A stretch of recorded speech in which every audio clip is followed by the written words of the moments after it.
Jésus le miroir. Pourquoi Jésus le miroir?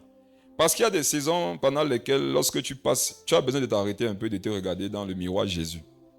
Amen. C'est la raison pour laquelle j'espère qu'à la fin de ce message, chacun de vous peut-être ne prendra pas une retraite dans un lieu retiré, mais prendra une retraite au niveau de son cœur. Et je te donne deux conseils. Deux conseils. Parce que dans tout ce que j'aurai dit, tu risques de ne rien recevoir de la part de Dieu. Parce que tu n'aurais pas reçu ces deux conseils. Je te les donne afin que tu ne passes pas à côté. Premier conseil. Dans tout ce que je vais dire, essaie de regarder toi ta vie. Ne regarde pas la vie de quelqu'un. Je répète ce qu'il dit. Dans tout ce que je vais dire, n'essaye pas de regarder la vie de quelqu'un. Regarde, j'ai dit Jésus le miroir. Tout ce que je vais présenter comme parole, ça sera le miroir de la parole. À l'intérieur duquel chacun de nous devra se mirer. Et je n'ai jamais vu quelqu'un se lever le matin, peut-être s'apprêter, se mirer et voir quelqu'un d'autre. Sauf si ça t'arrive. Si ça t'arrive, change de miroir. C'est le miroir de Blanche-Neige que tu as. Sinon, quelqu'un qui a un miroir normal, lorsqu'il se met en face de ce miroir, c'est le reflet de qui est-ce qu'il verra. Maintenant, la beauté, la puissance du miroir que représente Jésus, c'est que c'est un miroir qui te montre ton état et qui en même temps te montre comment Jésus voudrait que tu sois. Donc dans ce miroir, tu te vois non seulement, mais tu vois aussi Jésus. Je ne sais pas si on voit. Quand tu pars devant le miroir Jésus, tu vois ton état. Et tu peux voir comment Jésus lui-même il est. Et vu que tu te vois et tu le vois, excusez la répétition, tu peux discerner à quel niveau de ta vie tu n'es pas encore exactement comme il veut. Or, l'un des pièges les plus fins que Satan utilise pendant les prédications, c'est de se rassurer, de faire comprendre aux gens que c'est vrai que quand tu te regardes dans le miroir, ton épaule est un peu déformée, mais regarde ta voisine. Son épaule est plus déformée que la tienne. Ça peut être vrai, mais ça ne justifie pas l'état de ton épaule. Il y a plusieurs types de myopie. Il y a des gens, la manifestation de leur myopie fait qu'ils ne sont pas capables de voir à plus de 3 mètres. Il y en a qui ne sont pas capables de voir à plus de 4 mètres. Et certains se disent que moi, au moins, comme je vois à partir de 3 mètres, ça fait que je suis meilleur que toi. Peut-être, mais vous deux, vous avez la myopie. Et l'objectif est de guérir de la myopie. L'objectif est d'avoir une épaule qui ressemble exactement à l'épaule de Jésus. Donc, vraiment, je te donne un conseil, laisse ton voisin tranquille. Regarde ta vie pendant qu'on s'entend de prêcher. Parce que, comme tu le disais, prophète, pendant la prière tout à l'heure, le Seigneur m'a dit que pour ce dimanche-là, nous sommes à l'hôpital. Nous sommes à l'hôpital tous les jours, mais vraiment, aujourd'hui, c'est une spécialisation. Et vous savez, je vais l'expliquer pendant que c'est en train de prêcher. Ce n'est qu'à l'église que tu vois des personnes toutes malades, qui ont toujours l'impression que la maladie de l'autre est tout grave. Si vous allez dans un hôpital normal, je vous conseille de visiter un hôpital cette semaine pour apprendre quelque chose sur Jésus. Lorsque vous allez à l'hôpital, tout est segmenté. Tout est déjà compartimenté. On va dire ophtalmologie. Ça veut dire que si tu sais que tu as un problème d'yeux, tu pars là-bas. On va dire pédiatrie. Tu sais que ton enfant a un problème, c'est là-bas que tu pars. Je vous pose une question. Qui parmi vous ici a déjà amené son enfant à l'hôpital? Il est parti à la maternité. Ça veut dire que ton enfant a un problème de santé, tu l'amènes à l'hôpital, tu te diriges vers le service de maternité. Qui fait ça? Pourquoi tu ne vas pas au service de maternité? Parce que tu sais que là-bas, c'est pas là-bas qu'il y a la solution au problème de ton enfant. Mais lorsqu'une femme va accoucher, où est-ce qu'elle va? Est-ce qu'elle va en pédiatrie? Elle va où? Elle va en maternité. Parce que c'est là-bas qu'il y a ce dont elle a besoin. Mais dans tous les cas, tous là sont à l'hôpital. Tous sont à l'hôpital. Maintenant, tu as des femmes enceintes qui doivent, des gens qui partent du côté des ophtalmologues. Tu as des gens qui ont des problèmes de diabète. Ils doivent ceux qui sont du côté des sidéens. Tout ça, c'est l'hôpital. Dis à ton voisin que tout ça, c'est l'hôpital. Maintenant, non. Si tu n'étais pas malade, on ne te trouverait pas là-bas. Chaque fois que tu prends tes pieds pour venir à l'église, tu déclares même à Dieu et à toi et au monde que je suis malade. Amen. Parce que ceux qui sont en totale bonne santé, là, ils sont au ciel. Ils sont au ciel. Ça veut dire que comme nous sommes là, frère, nous sommes malades. Il y a un seul médecin ici, c'est Jésus. Et ce qui est bon avec lui, c'est que dans le monde, c'est rare de voir quelqu'un avoir 3 spécialités. Parce que c'est parfois 5 ans fois 3. Mais Jésus est spécialiste en tout. Ça veut dire que quelle que soit la maladie que tu as, il est capable de te traiter. Pas en tant que généraliste, en tant que spécialiste. Et je prie que ce soir, nous sommes un soir, vous allez comprendre. Je prie que ce soir, Jésus soit le spécialiste pour le cas de chacun d'entre nous. Et il t'assure que tu as besoin de lui. Connais Jésus et l'évangile de Jean. Allons dans Jean. Et je te supplie aussi, quand tout à l'heure je vais prendre Jean 3, verset 16, calme ton cœur. Quand il va dire Jean 3, verset 16, descends de tes nuages. Car Dieu attend. Tu n'es pas sûr que tu as compris. En tout cas, on va arriver là-bas. Pour l'instant, prenons le double de Jean 3, Jean 6. Jean 6, à partir du verset 16.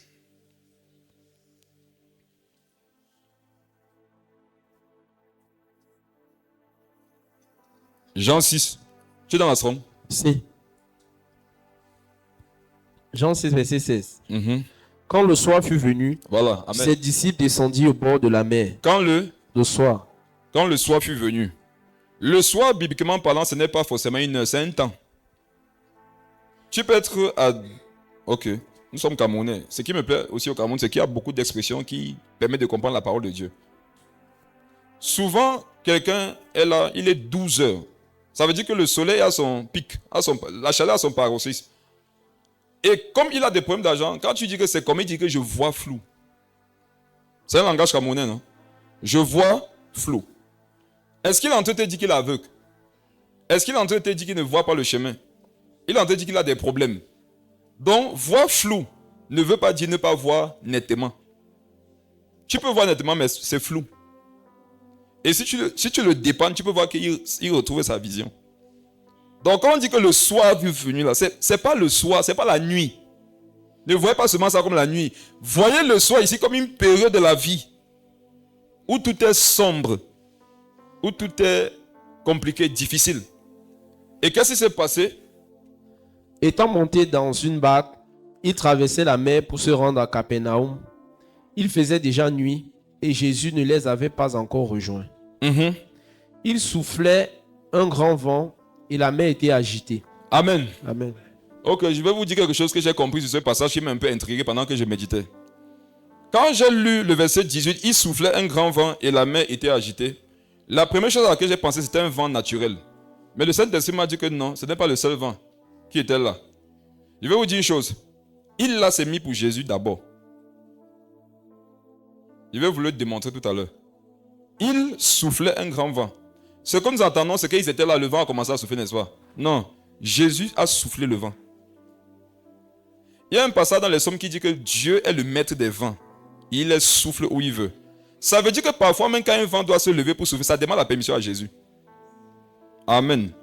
Il n'y a aucun vent qui souffle sans avoir pris la permission à Jésus. C'est comme la mort. La mort ne peut pas toucher quelqu'un sans que Dieu ne l'ait permis.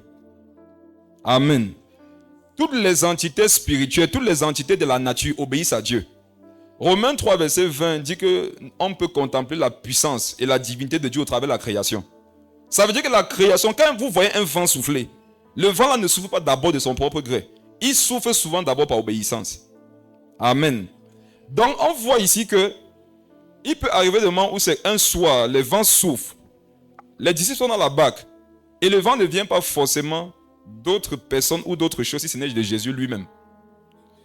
Vous savez, lorsque nous disons que ces voix sont insondables, on ne sait pas à quel point. Nous, chrétiens, nous disons que les voix de Dieu sont insondables, mais on veut toujours sonder quand même pour voir les voix qui ne sont pas de Dieu. Moi, par la grâce de Dieu, vous savez, il y a des choses, lorsque vous les traversez, ça redéfinit tout dans vos têtes.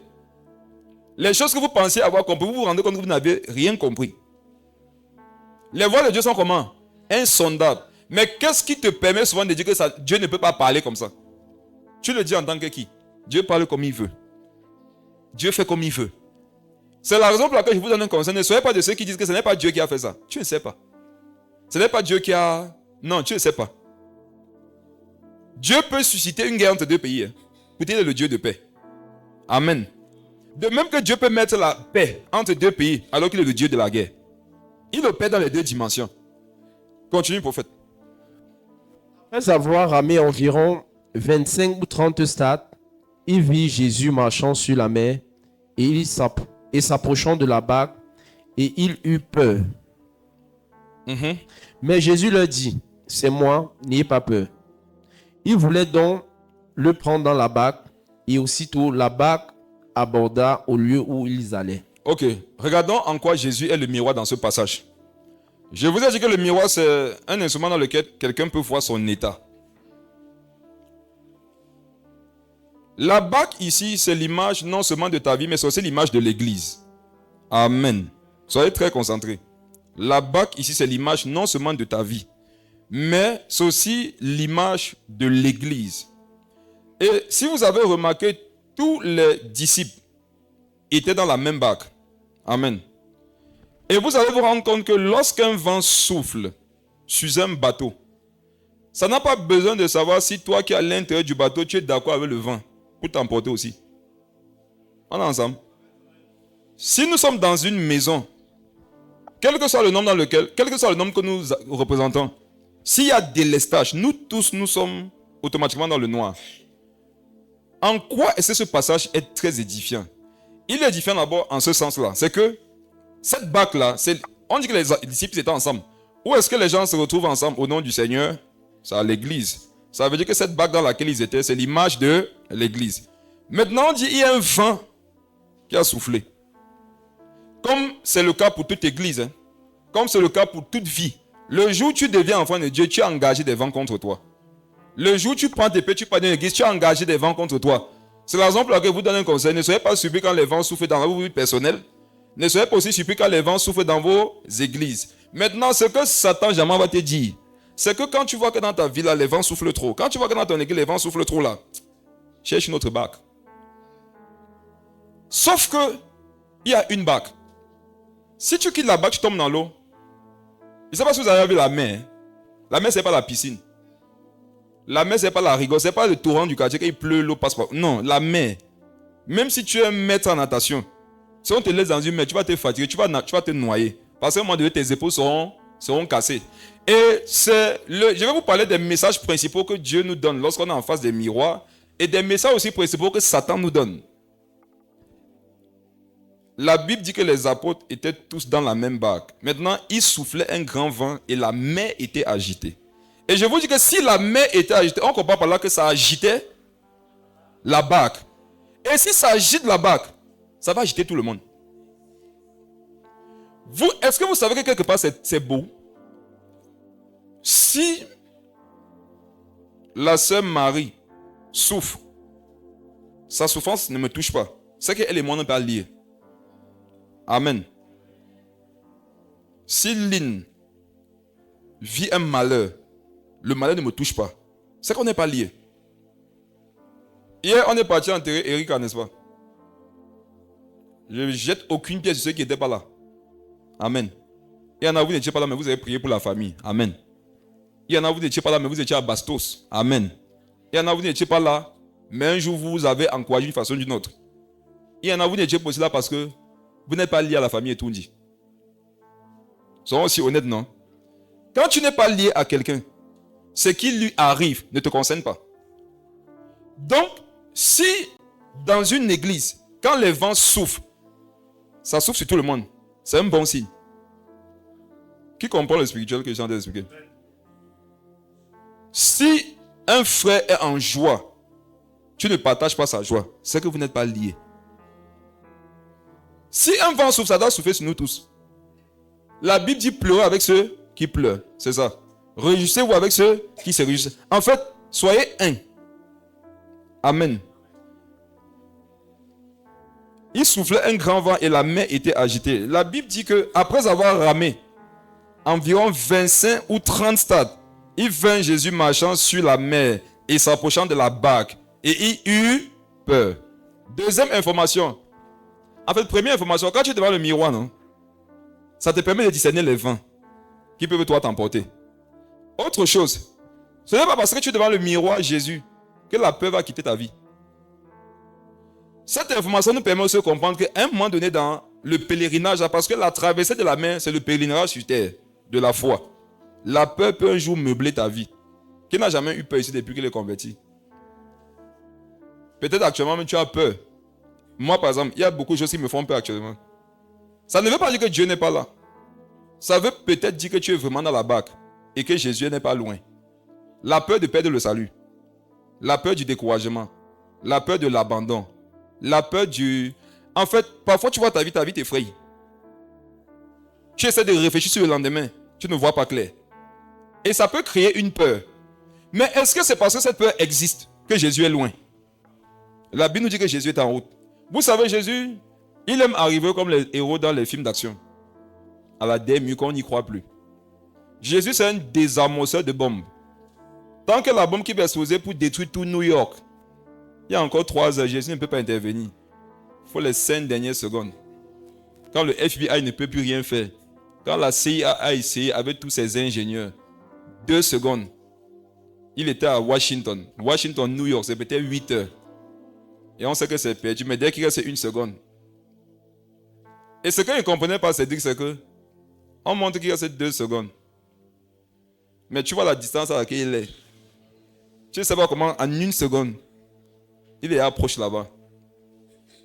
Et en même temps, il est 12 heures. Il y a pas de... On n'est pas en zone pluvieuse, mais tu vois, il y a l'orage. Du coup, il va sortir. C'est ça Jésus. Je déclare au nom de Jésus. L'orage qui est sur ta vie actuellement. Regarde, Jésus va sortir de là-bas. Je parle avec autorité. Parce que je parle avec expérience. Vous savez, les orages là ne sont pas toujours des conteneurs de tonnerre. Parfois, les orages sont juste la majesté par laquelle Jésus va intervenir dans nos vies. Pour nous délivrer des situations desquelles nous nous demandons s'il est encore possible que quelque chose de bon se passe pour nous. Et quand il désamorce la bombe, généralement, tu vas voir que ceux qui étaient autour, qui avaient peur que c'est ça, il y avait des gouttes de sueur, n'est-ce pas? Parce qu'ils avaient peur. Donc, je voudrais te dire, ce n'est pas parce que tu as peur que Jésus a peur. En fait, comme les gens le disent, Jésus fait peur à ce qui nous fait peur. Qu'est-ce qui te fait peur actuellement? Cette chose-là aussi tremble devant Jésus. Et je prie vraiment qu'il intervienne en ta faveur, que tout ce qui t'effraie actuellement pendant ton pèlerinage là, soit effrayé par Jésus et que ça prenne la peau d'escampette. Et ça ira. Regardez, il connaît quelque chose. Il dit, la parole dit, regarde, lis le verset 20.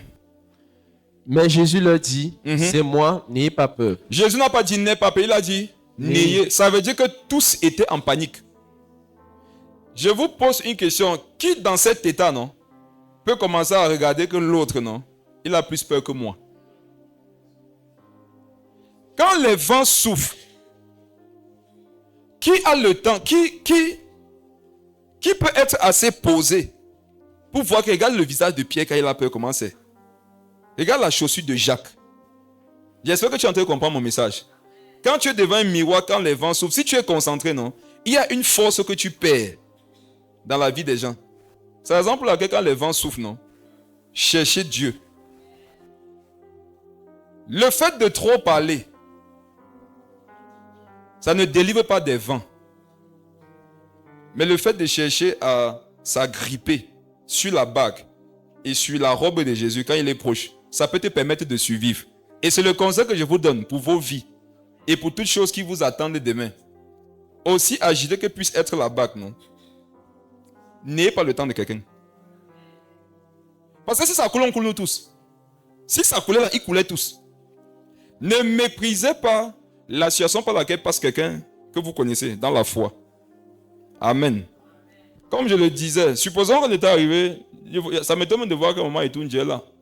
Supposons que, soyons honnêtes, supposons qu'elle est arrivée à l'enterrement hier. Elle me cherche, elle ne me voit pas. Elle cherche le prophète, elle ne le voit pas. Elle cherche la prophète, elle ne la voit pas. Elle cherche le pasteur Saint-Pice, elle ne le voit pas. Elle cherche papa Léon, elle ne le voit pas. Ben, c'est-à-dire que peut-être quand même, Léo est là. Avec quelques fils, au cas où il y a des lestages ici. Même Léo n'est pas là. Je vous pose une question. Comment est-ce qu'elle va se sentir? Comment est-ce qu'elle va se sentir? Quand elle va se sentir mal, est-ce que c'est parce qu'elle n'est pas convertie? Est-ce que c'est parce qu'elle n'a pas donné sa vie à Jésus? Est-ce que c'est parce qu'elle n'est pas baptisée? C'est pourquoi? C'est parce que la barque qui est en train de la secouer actuellement, on n'est pas à l'intérieur avec elle. Satan nous a eu le jour, nous fait croire que quand quelqu'un est secoué, non, c'est sa barque. Je vous dis qu'il y a une barque. Même si tu étais sur le rivage et que tu vois ton frère dans une barque, tu dois nager aller entre la barque et lui. Parce qu'il est plus difficile de ramener seul que de ramener à deux. Ça veut dire que plus ils étaient nombreux dans la barque, ils pouvaient lutter pour arriver de l'autre côté. Maintenant, regardons en quoi Jésus était le premier instigateur de ce vent. À part le fait que j'étais déjà dit que dans les psaumes, la Bible dit que tous les vents, dans leur direction, obéissent à sa gloire et à sa puissance. Ils avaient peur des vents, n'est-ce pas? En fait, ils ont vu Jésus, ils ont eu peur que c'est peut-être un fantôme. Étant déjà agité par tout ce qui se passait, Jésus leur a dit que n'ayez pas peur, c'est moi, n'ayez pas peur. Une façon de dire que tout ce qui est en train de se passer là, calmez-vous. Là maintenant, c'est moi qui interviens. Et je vais tout tasser. Verset 21. Il voulait donc le prendre dans la barque. Et aussitôt la barque aborda au lieu où ils allaient. Quand vous lisez ce passage comme ça semble simple, n'est-ce pas? Mais c'est trop spirituel. Si ils ont voulu prendre Jésus dans la barque, ça veut dire qu'ils étaient encore une longue distance du rivage. Amen. Est-ce qu'on est ensemble? Amen. Ils ne pouvaient pas vouloir prendre Jésus dans la barque alors qu'ils sont arrivés. S'ils ont voulu prendre Jésus dans la barque, ça veut dire qu'il y avait encore une bonne distance. Mais la Bible dit que qu'est-ce qui s'est passé? Aussitôt, la barque aborda au lieu où ils allaient. La barque aborda au lieu où ils allaient. Ça veut dire que quel que soit le nombre de kilomètres qui les séparait, dès que Jésus est intervenu, ils se sont retrouvés de l'autre côté de la mer. Qu'est-ce que ça exprime? Ils ont voulu porter Jésus, non? Pour l'aider à traverser la mer. Jésus leur a montré qu'on ne l'aide pas. Généralement, quand les vents soufflent, les gens veulent aider Jésus à tuer les autres. Quand les vents soufflent, non, tu peux vouloir aider Dieu dans ce qu'il doit faire. Est-ce qu'on est ensemble? Amen. Ils ont voulu... Je dirais que non, que je n'entre pas dans votre barque. Parce que la barque est agitée. Je suis Dieu. Si j'entre dans la barque, je vais agir avec agitation. Or, moi, Dieu, j'ai besoin d'être en retrait. Je ne sais pas si on voit. Or, le fait de vouloir prendre Jésus, alors que ça se coupe pour l'amener, vu qu'on est au moins 11 dans la barque, il y a un qui voudra prendre telle direction, non? Qui va dire que Jésus, non, allons plutôt comme ça. Non, Jésus a dit que je suis la personne. Donc, je comprends par là que lorsqu'il y a des vents, non, Jésus n'avait personne. Jésus avait sa parole. Amen. Et si vous avez remarqué, nous sommes des hommes, avouons-le. Quand nous traversons des situations difficiles, non, on va avoir raison. Et même si Dieu doit intervenir, on veut mettre Dieu de notre côté. Dieu nous montre par ce passage que je suis du côté des personnes. Je suis du côté de ma parole. Et dans ma parole, mon objectif est de vous amener, vous tous, de l'autre côté de la mer. Le Seigneur sait que s'il nous laisse, il y a les gens qui vont pas arriver de l'autre côté de la mer. Même si c'est à moi que Dieu donne le contrôle de la barque, non? Il y a des gens qui veulent les faire sauter. Je vous dis, c'est humain. Donc si tu as remarqué que quand il y a des vents, il y a une volonté dans ton cœur de vouloir que Dieu agisse d'une certaine manière envers X ou Y, non? C'est la preuve que justement tu n'es pas totalement dans l'esprit. En ce moment, chaque disciple était une occasion pour son frère de rester en vie. Pourquoi? Même si vous n'êtes pas unis ici, là, vous êtes obligés d'être unis. Parce qu'il ne faut pas gagner, non? Si vous avez remarqué, actuellement, il y a la Coupe du Monde. Vous pensez que dans les équipes qui constituent les équipes des pays, là, ça va bien entre eux? On a eu un pasteur qui était de l'équipe nationale au Cameroun. Et Noyon, c'est un pasteur, non? Il était chrétien déjà affermi lorsqu'il était footballeur. Dans la même équipe, il y a les gens qui pratiquent. On est d'accord? Mais lorsqu'ils sont au stade, et Noyon, avec le Saint-Esprit, envoie la passe à un, avec son truc. Tu voulais que cite quel nom? Toi-même, cite un nom, tu mets sur ça. Regardez, parce qu'ils veulent gagner l'équipe adverse, non? Saint-Esprit envoie la passe à Belzébul. Belzébul envoie à Athée même. Et quand Athée envoie en retrait, c'est parfois Woubi qui tête dedans. Donc tu as une équipe où il y a un Woubi et un prédicateur contre. Mais là, tu vas pas voir Eno et Yon prêcher au stade contre l'homosexualité. Parce que ce n'est pas le lieu. Ici, on est obligé de jouer contre les gars, c'est qui vont nous gagner. Parce que s'il faut maintenant que Eno et Yon, quand on lui envoie la passe au milieu du terrain, commence à dire que mais toi là, tu ne sais pas que tu dois pas être homosexuel. Regarde, on va vous gagner. En ce moment, tu es obligé, que tu le veuilles ou pas, non, de t'appuyer sur lui. Une façon de dire à quelqu'un ici que personne n'est ton ennemi. Quand tu es en face du miroir, c'est toi que tu vas voir. Si tu vois quelqu'un d'autre, c'est que la personne c'est ton ennemi. Enlève la personne de ton cœur. Devant le miroir Christ, chacun doit se voir. Et frères et sœurs, je reviens sur l'exemple de l'hôpital. Si nous sommes tous ici à l'hôpital, chacun a besoin de partir du côté de sa spécialité. Il y en a ici actuellement, vous savez que vous devez aller l'endroit des cœurs là, c'est quoi? En cardiologie. Je crois que presque nous tous, c'est cardiologie actuellement. Amen.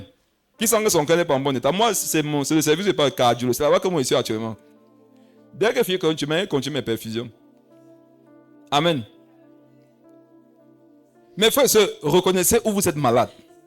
Cherchez le médicament. Ne vous intéressez pas de la maladie de quelqu'un d'autre. Parce que la conscience ou alors la connaissance de la maladie de ton voisin ne te guérit pas. Amen. Tu peux te mettre concentré à demander à l'autre de prendre ses médicaments que quand tu tentes tes propres médicaments, tu n'as pas le temps de voir. Tu ne vois pas toi-même. Bref, évoluons. Vous faites point ce passage. Psaume 11, le verset 3.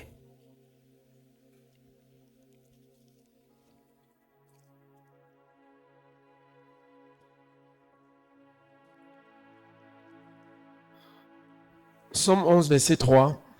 Quand les fondements sont renversés, de juste que fera-t-il? Répète s'il te plaît. Quand les fondements sont renversés, de juste que ferait-il? Quand les fondements sont renversés, le juste que ferait-il? Avant, quand moi je lisais ce passage, la première chose qui me venait à l'esprit, c'était Hébreux 6. Parce que Hébreux 6 nous parle des fondements de la foi, n'est-ce pas? Mais le Seigneur m'a fait comprendre que il y a les fondements qui sont la doctrine, il y a les fondements qui sont des caractères et des comportements. Et mes frères, je vous assure, l'un des fondements qui, lorsqu'il est renversé, tu ne peux plus rien faire de bon. C'est étant dans la barque, non? De te concentrer sur la peur de l'autre au lieu de gérer ta peur. C'est de te concentrer sur l'agitation. Parce que quand on a peur, chacun s'agite, non? Et je suis en train de travailler à sortir totalement de ce caractère. Je vous donne le même conseil. Je vous donne le même conseil. À moins que ce ne soit imposé par le Saint-Esprit, habituez-vous et travaillez. Lorsque vous êtes en face du miroir, ne voir que vous-même. Ou alors à ne voir que Jésus. Travaillez à ça. Et un fondement que tu ne dois pas briser dans ta vie, c'est d'être devant le miroir et de voir quelqu'un d'autre. Parce que quand tu vois quelqu'un d'autre, tu vas vouloir que la vie de la personne soit bâtie de telle façon. Et c'est là que tu voulais prendre Jésus dans ta barbe où Jésus va bâtir sa vie comme ça. Et c'est là que Jésus peut te dire hypocrite. N'aperçois-tu pas la pouille qui est dans ton œil? Amen. C'est vraiment une saison. Ce n'est pas qu'une saison. Ça devrait être ça le style de vie d'un enfant de Dieu. Mais je sens que nous sommes vraiment dans cette saison-là. Où tu dois tenter de travailler sur les fondements de ta propre vie. Les fondements de ta foi. Frères et sœurs, il y a une chose que je sais sur les vents. Quand les vents soufflent, qui a remarqué ça emporte tout son chemin. Lorsque les vents soufflent, ça peut mettre la poussière dans tes yeux. Amen. Et lorsque tu as la poussière dans tes yeux, tu ne vois plus clair. Donc, quand les vents soufflent, mes frères et sœurs, si tu ne fais pas attention, tu ne vas plus voir. Tu verras, mais tu verras autre chose. Quand les vents soufflent, tu entends des bruits. Les vents ont un bruit, non? Je ne sais pas si vous avez entendu le son des vents. Ça a souvent un bruit là assourdissant. Et parfois, si on te demande d'où vient le bruit, tu ne sais pas. Où est-ce qu'il va, tu ne sais non plus. Une façon de dire que quand il y a les vents, il y a beaucoup de choses que tu peux entendre. Amen. De la même façon que pour garder ta vision, lorsque les vents soufflent, tu fermes les yeux afin de ne pas recevoir des débris. Je te donne le même conseil. Quand les vents soufflent, non, ferme tes oreilles. Fais attention à ce que tu écoutes. Amen. Parce que ce que tu écoutes peut te détruire. Tu sais quoi? Le vent va toujours passer. Je n'ai jamais vu une tempête qui dure éternellement. Mais le dégât de la tempête dans la vie n'est pas la même chose. Moi, j'ai vécu dans un quartier avant où il y avait eu une tempête. Et le matin, on avait fait les dégâts. La première chose que chacun avait fait ce matin, c'est de regarder si sa toiture était en bon état. Il y avait plein, ça avait carrément tout porté. Donc, le même vent avait soufflé dans le quartier, mais ça n'avait pas eu le même effet sur les maisons en fonction de leur solidité. Et la solidité d'une toiture en temps de vent, c'est de boucher ses oreilles. Plus les vents soufflent fort, essaye d'écouter Dieu. C'est la raison pour laquelle je vous donne un conseil. En temps de vent, non, prenez vraiment des retraites. Que ce soit quelque part ou alors individuellement, même chez vous. Essayez de tout faire votre possible pour continuer d'écouter Dieu. Faites tout votre possible pour fermer vos yeux afin de ne pas recevoir des débris. Lorsqu'il y a des vents, si tu ouvres ta bouche, tu peux recevoir la poussière à l'intérieur. Amen. Donc quand les vents soufflent, ne parle pas trop. En ouvrant ta bouche, tu peux recevoir des débris. Amen. Généralement, qu'est-ce qu'on fait quand on partait Je me rappelle à l'époque quand je partais chez le frère Gaël en Colmé 5 ans, c'était pas encore retourné là-bas. J'attachais un truc sur ma face. C'était pour protéger tes yeux, tes oreilles et ta bouche. Parce que quand les voitures passaient, les vents soufflaient avec la poussière là, tu devais en recevoir aussi dans ta bouche. On comprend par là que, en temps de vent, on doit être aveugle. Amen. Sourd et muet. Ça rejoint la parole qui dit que qui est sourd, aveugle, muet comme le prophète. Amen. Donc, la manifestation du prophétique en temps de vent, c'est d'accepter d'être aveugle. Parce que le monde voudra te montrer les choses. Les hommes voudront te montrer les choses, mais toi, essaie de voir ce que Dieu voudrait que tu vois. Essaie d'entendre ce que Dieu voudrait que tu entendes. Pendant que vous parlez, moi je suis en retraite. Je suis en retraite spirituelle. Je vous conseille de faire pareillement. Parce que au final, non, les choses vont passer. Mais ce que tu auras fait, ce que tu auras dit, ce que tu auras entendu, ce que tu auras vu, ça risque de demeurer. Il faut faire attention. Amen. Mes frères et sœurs, lorsque les vents soufflent, ça peut apporter des débris sur ton vêtement. C'est la raison pour laquelle dans le même Colmé 5 ans, les vents soufflaient, on partait souvent se cacher. On attendait que ça passe avant de ressortir. C'est les quoi on ne partait même pas avec les habits blancs. Or, si je ne me trompe pas, l'habit spirituel que tu portes, c'est un habit blanc, non? Parce que Apocalypse 22 nous dit qu'il a blanchi nos vêtements dans le sang de la. Ça veut dire que c'est blanc. Maintenant, qui parmi vous peut aller jouer au football avec un costume blanc? Qui ferait ça? Personne, n'est-ce pas? Je déclare et je te le dis donc, tu es vêtu de blanc. Puisque tu es un enfant de Dieu, ne pas jouer en Colmé 5. Quand il y a les vents, cache-toi. Parce que si tu ne te caches pas, ton vêtement va être sali. Le vent va s'arrêter, on va voir que toi, tu ne t'étais pas protégé. Amen. Cache tes vêtements. Protège-toi. Personne ne fera ta place. Et te donne un conseil. N'apprends pas aux autres à se cacher quand toi tu es exposé. Cache-toi toi-même. Protège ton vêtement. Parce que je vous le dis, les vents finissent toujours par passer. Mais ce que tu auras fait, dit, pensé, tout ça, parfois ça reste. Donc les fondements qui sont ici, sur lesquels, ou bien le fondement qui est ici, dont je voudrais qu'on puisse considérer, c'est le fait de bien se tenir par rapport à l'autre et de vraiment veiller sur soi-même. Le truc est que si je demande à quelqu'un ici qui est en parfait état spirituel, personne ne va lever sa main.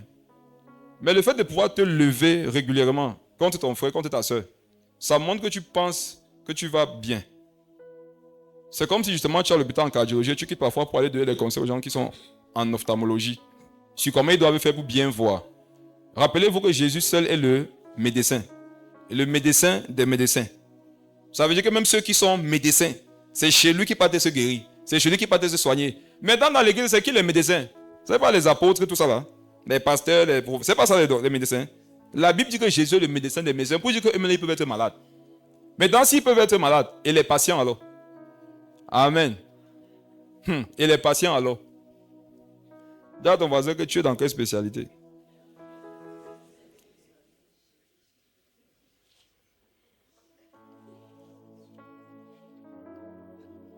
Jean 3, verset 16.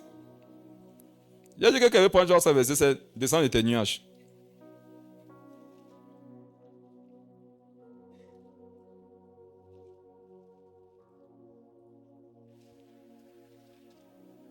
J'ai remédité sur Jean 3, verset 16. Je ne sais pas finalement quand est-ce que je vais comprendre ma Bible.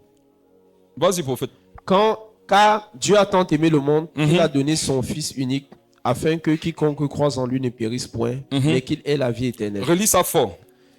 Car Dieu a tant aimé le monde qu'il a donné son Fils unique, afin que quiconque croise en lui ne périsse point, mais qu'il ait la vie éternelle. Amen. Amen. Mes frères et sœurs, lorsque les vents soufflent, je vous ai dit qu'il faut rester tous dans la même barque, non? Et pagayer contre le vent. Parce que si tu sautes dans l'eau, tu vas te noyer. Et je vous ai dit aussi qu'étant dans la même barque, l'erreur à ne pas commettre, c'est de regarder l'état de manifestation. En fait, c'est de regarder comment ton frère, ta soeur gère la situation. Il n'y a pas le temps pour ça. Quand tu as le temps pour ça, en fait, tu vas juger, tu vas condamner, tu vas t'établir comme étant Dieu. Or, Jésus a dit qu'en ce moment-là, je suis de côté, je vais faire ce que je veux. Et ce que je veux tous vous amener de l'autre côté. Il y a une vérité importante que je voudrais partager avec vous par rapport à Jean 3, verset 16. La Bible dit que Dieu a tant aimé le monde qu'il a envoyé son Fils, afin que quiconque croit en lui ne périsse point, mais qu'il ait la vie éternelle. Mais frère, est-ce que vous savez que Jésus, s'il n'était pas venu sur la terre, il ne nous servirait à rien? Amen. Dieu a tant aimé qu'il a donné son fils. Le monde, c'était qui? C'était nous, non? Le monde, c'est ceux qui sont actuellement, qui ne sont pas convertis. La Bible dit que Dieu leur a donné Jésus. Ça veut dire qu'ayant constaté leur problème, non? Il leur a envoyé la solution. La mentalité de l'homme, lorsqu'il voit ton problème, c'est de t'établir, c'est de te donner des clichés, c'est de te stigmatiser, c'est de te pousser à vivre, un peu comme le pharisien a dit à la femme qui a pleuré sur les pieds de Jésus, c'est de te donner une espèce. Or, quand Dieu voit toute espèce d'humain sur la terre qui a besoin du salut, qu'est-ce qu'il fait? Il envoie la solution. Qu'est-ce que je suis en train de vouloir t'enseigner? Le fait de se mirer, quand ça te montre ton état, non, ça te permet de savoir que sur moi ou sur l'autre ne va pas bien. Et quand l'autre ne va pas bien, si j'ai la pensée de Dieu, qu'est-ce que je dois faire? C'est de lui apporter une solution. Tout problème que je constate, mais que je ne peux pas solutionner, est un problème sur lequel je n'ai pas le droit de parler. Amen. Il y en a ici, non, vous n'aurez jamais la voiture. Vous savez pourquoi? Vous êtes piéton, non? Et vous critiquez la voiture des gens. Si tu sais qu'un jour, tu as dit que tu n'aimes pas les voitures deux portières. Toi, tu te dis à repentir de ça. Parce que c'est que c'est la voiture que tu n'aimes pas, toi. Il y a des gens qui disent qu'ils n'aiment pas la voiture deux portières. Ils sont à pied. Or, Dieu avait prévu commencer par te donner une voiture deux portières. Et quand l'ange vient avec ta voiture deux portières, il est à côté de toi, il comprend, je n'aime pas les voitures. Il fait quoi? Il se retourne, n'arrive pas à remettre à Dieu. Qui aime les voitures deux portières ici là? Amen. En fait, ne parle jamais, ce sont des conseils de vie. Hein. Ne parle jamais, non, sur des problèmes dont tu n'as pas la solution. C'est s'établir comme étant Dieu. Et même quand Dieu t'a donné la solution à un problème, tu vas voir que tu vas l'exercer avec beaucoup d'humilité. Amen. Donc, Dieu a tant aimé le monde qu'il a donné son Fils. Afin que quiconque croit en la solution ait la vie éternelle. Maintenant, mélangeons ça avec un autre verset. Avec Jean 17. On va voir quelque chose. Jean 17, verset 3. On est dans Jean 3, verset 16. Maintenant, on part dans Jean 17, verset 3. Or, oui. La vie éternelle, c'est qu'ils te connaissent, toi le seul vrai Dieu, et celui que tu as envoyé, Jésus-Christ. Dieu a tant aimé le monde qu'il a envoyé son Fils afin que quiconque croit en lui ne périsse pas, mais qu'il ait la vie éternelle. Or, la vie éternelle, c'est quoi? C'est qu'ils te connaissent, toi le seul vrai Dieu. Qui ici a fini de connaître Jésus? C'est ça. Moi, avant, je pensais que la vie éternelle, non, c'est quelque chose qu'on prend d'un coup. Mais quand tu mets ces deux versets ensemble, tu comprends que la vie éternelle, c'est une chose dans laquelle on grandit. On n'a pas fini d'avoir la vie éternelle. Chaque connaissance de Dieu que tu as, non, c'est une vie éternelle, c'est une éternité. En fait, c'est une partie de la vie éternelle que tu reçois. Or, pour pouvoir établir que quelqu'un, non, n'est pas sauvé et que moi je le suis, je dois être capable de prouver qu'il n'a aucune partie de Christ et que moi j'en ai la totalité. Amen. Ça c'est Jean 3, 16. Afin qu'il ait la vie éternelle. Maintenant, établir un frère ou une sœur comme étant quelqu'un qui n'est pas sauvé par exemple, ou qui, comme quelqu'un avait dit, n'est pas loin du royaume des cieux, c'est avoir eu l'assurance dans la divinité de savoir que cette personne n'a rien de Christ. Or, moi, je dis quand je médite sur ma petite propre vie, je me rends compte qu'il y a une grosse partie de l'éternité que je n'ai pas encore. Parce que l'éternité, ce n'est pas qu'un acquis. L'éternité, c'est un style de vie. L'éternité, c'est une personne. C'est Jésus.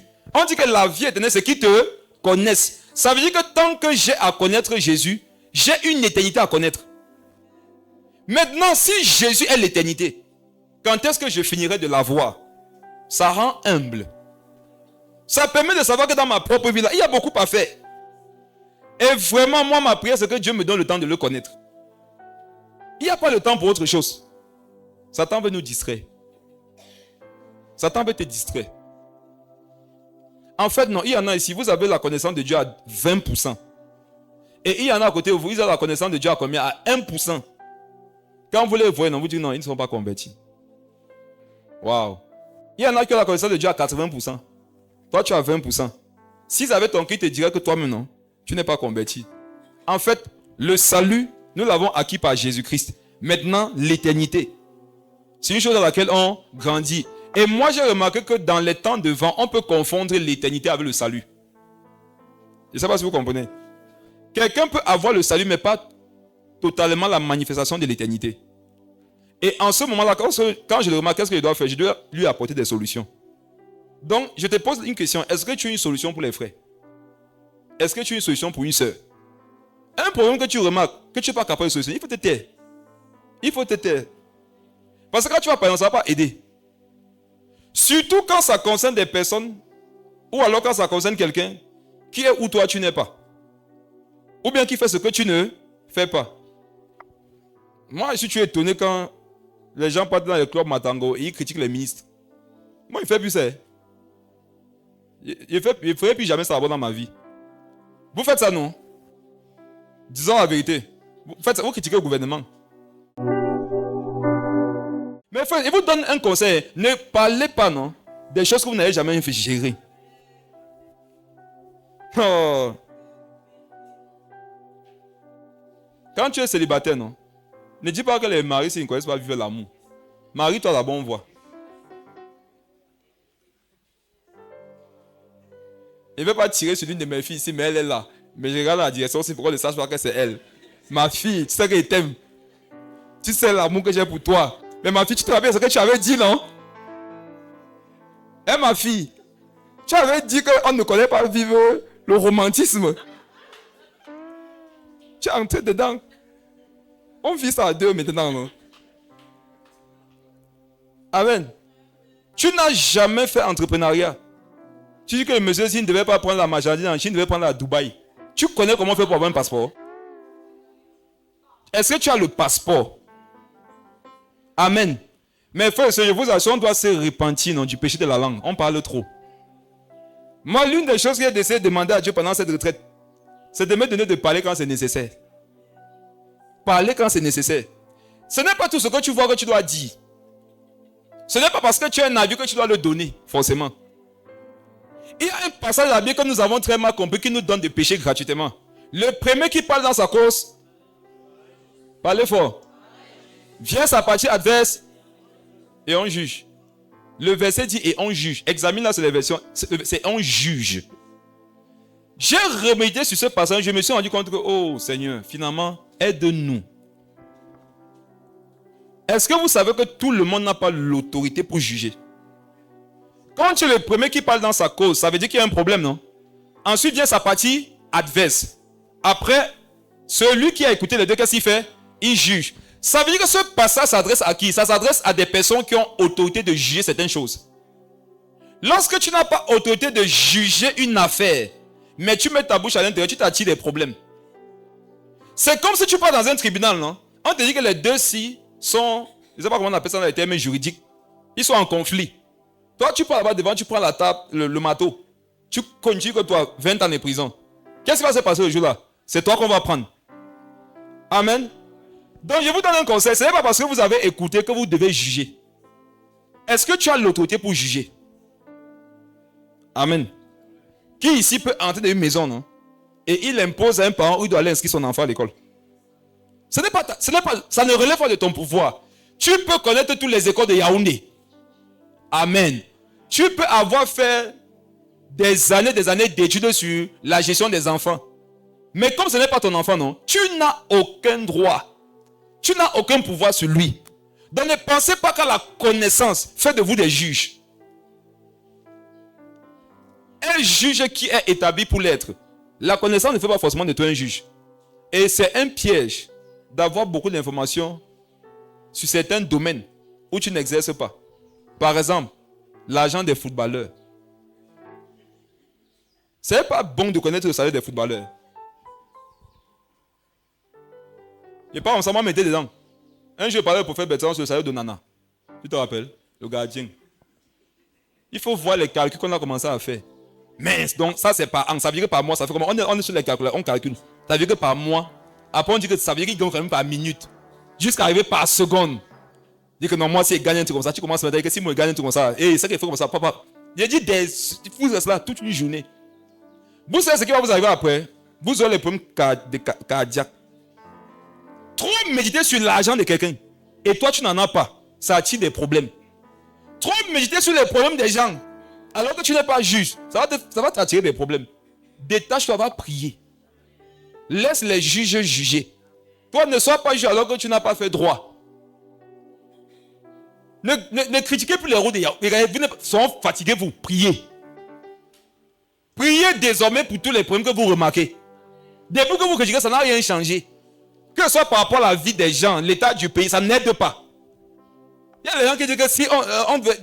Attends, vous pensez que vous êtes les seuls qui voient la route qui est gâtée là? Eux, ils ont le pays dans leurs mains. Ils savent que la route est gâtée. Ils savent mieux que toi comment on peut l'arranger. Il y en a qui disent que mais si on épargne, regarde, ils ont fait des études pour ça. C'est seulement qu'ils ne veulent pas. Tu ne peux rien leur enseigner. Amen. Donc quand tu vois un ministre qui sait comment goudronner la route, ne pas goudronner la route, sache que le problème est ailleurs. Ce n'est pas la connaissance de goudronner qu'il n'a pas. Il l'a. Amen.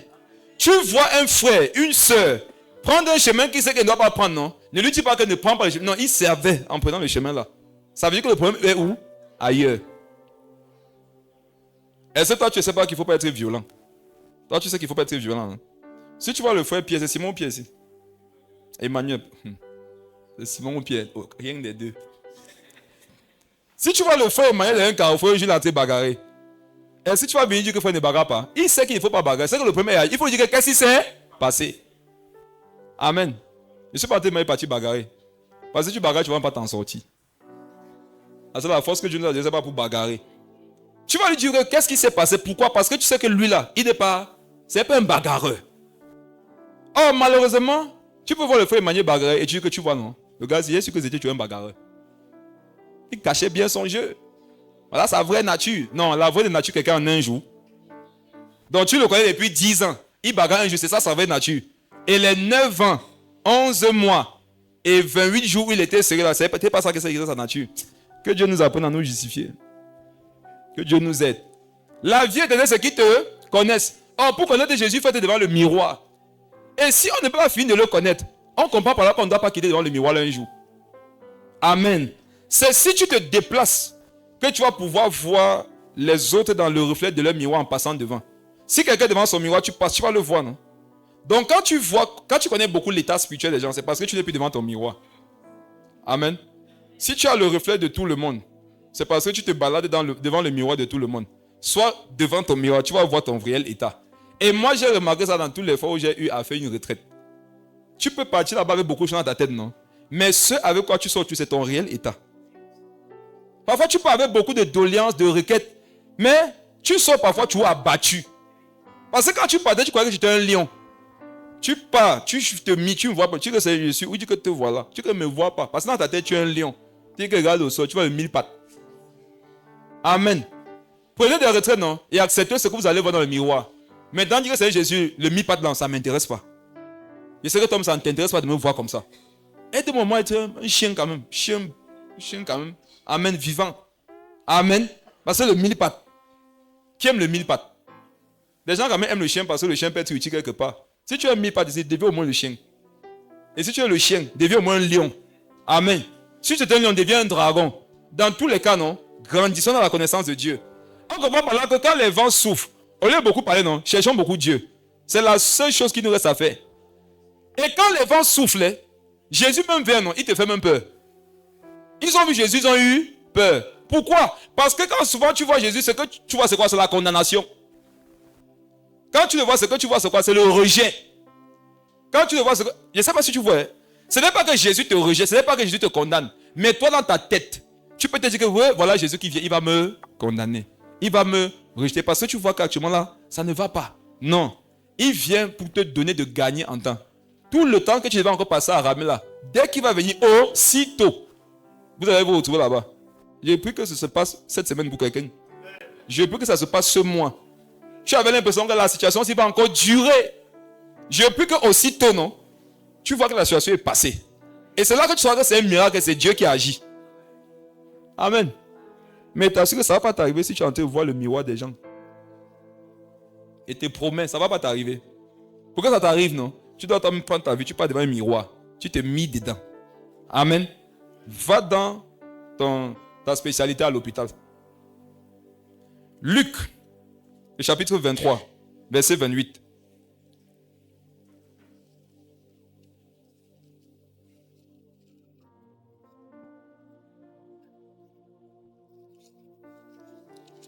Luc 23, 28. Luc 23, 28.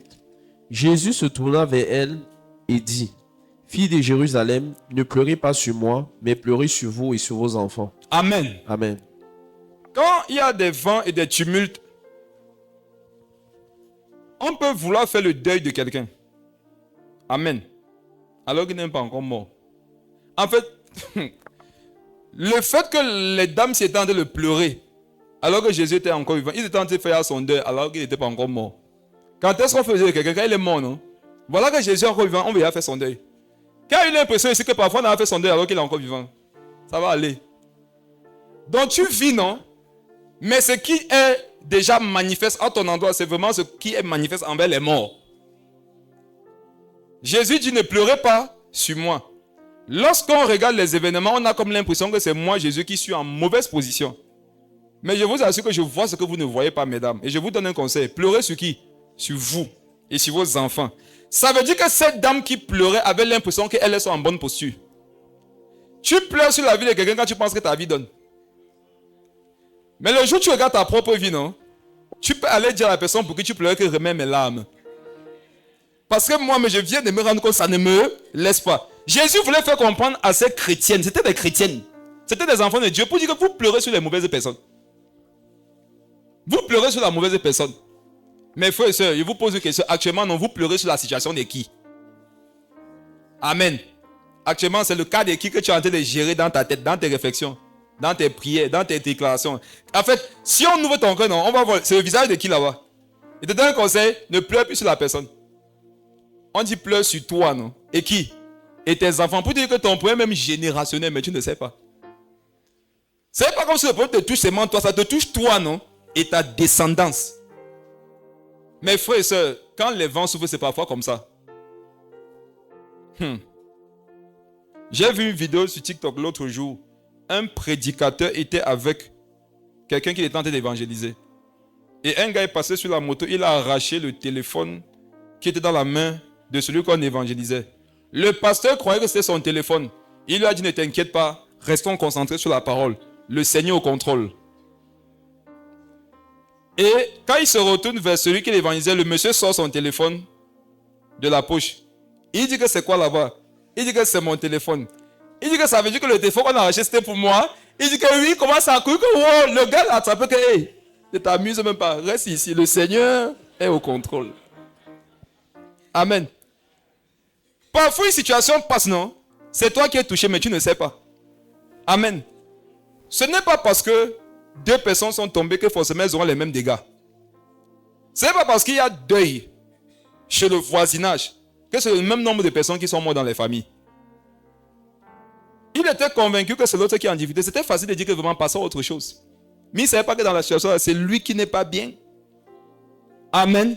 Je vous assure, mes frères et sœurs, quand les vents soufflent, et on a parfois l'impression que mon frère, ma soeur, est pire que moi, non? Si tu prends du recul, tu vas te rendre compte que parfois tu es même plus affecté que la personne. Jésus a dit que regardez, ne pleurez pas sur moi. C'est vrai qu'actuellement mes mains sont percées, mes pieds aussi. Je suis blessé de partout. J'ai une couronne d'épines qui m'a transpercé le crâne. Mais vous assure que non. Vous avez plus de problèmes. Ne pleurez pas sur moi. En temps de calamité, tu dois pleurer sur qui? Sur toi-même. Amen. Parce que le fait de pleurer sur l'autre te fait croire que toi tu as envie. Or, parfois, il y a une manifestation de la mort que tu ne connais pas. Il peut y avoir une manifestation de la mort dans ta vie que tu ignores. Mais quand même qui est en train d'agir.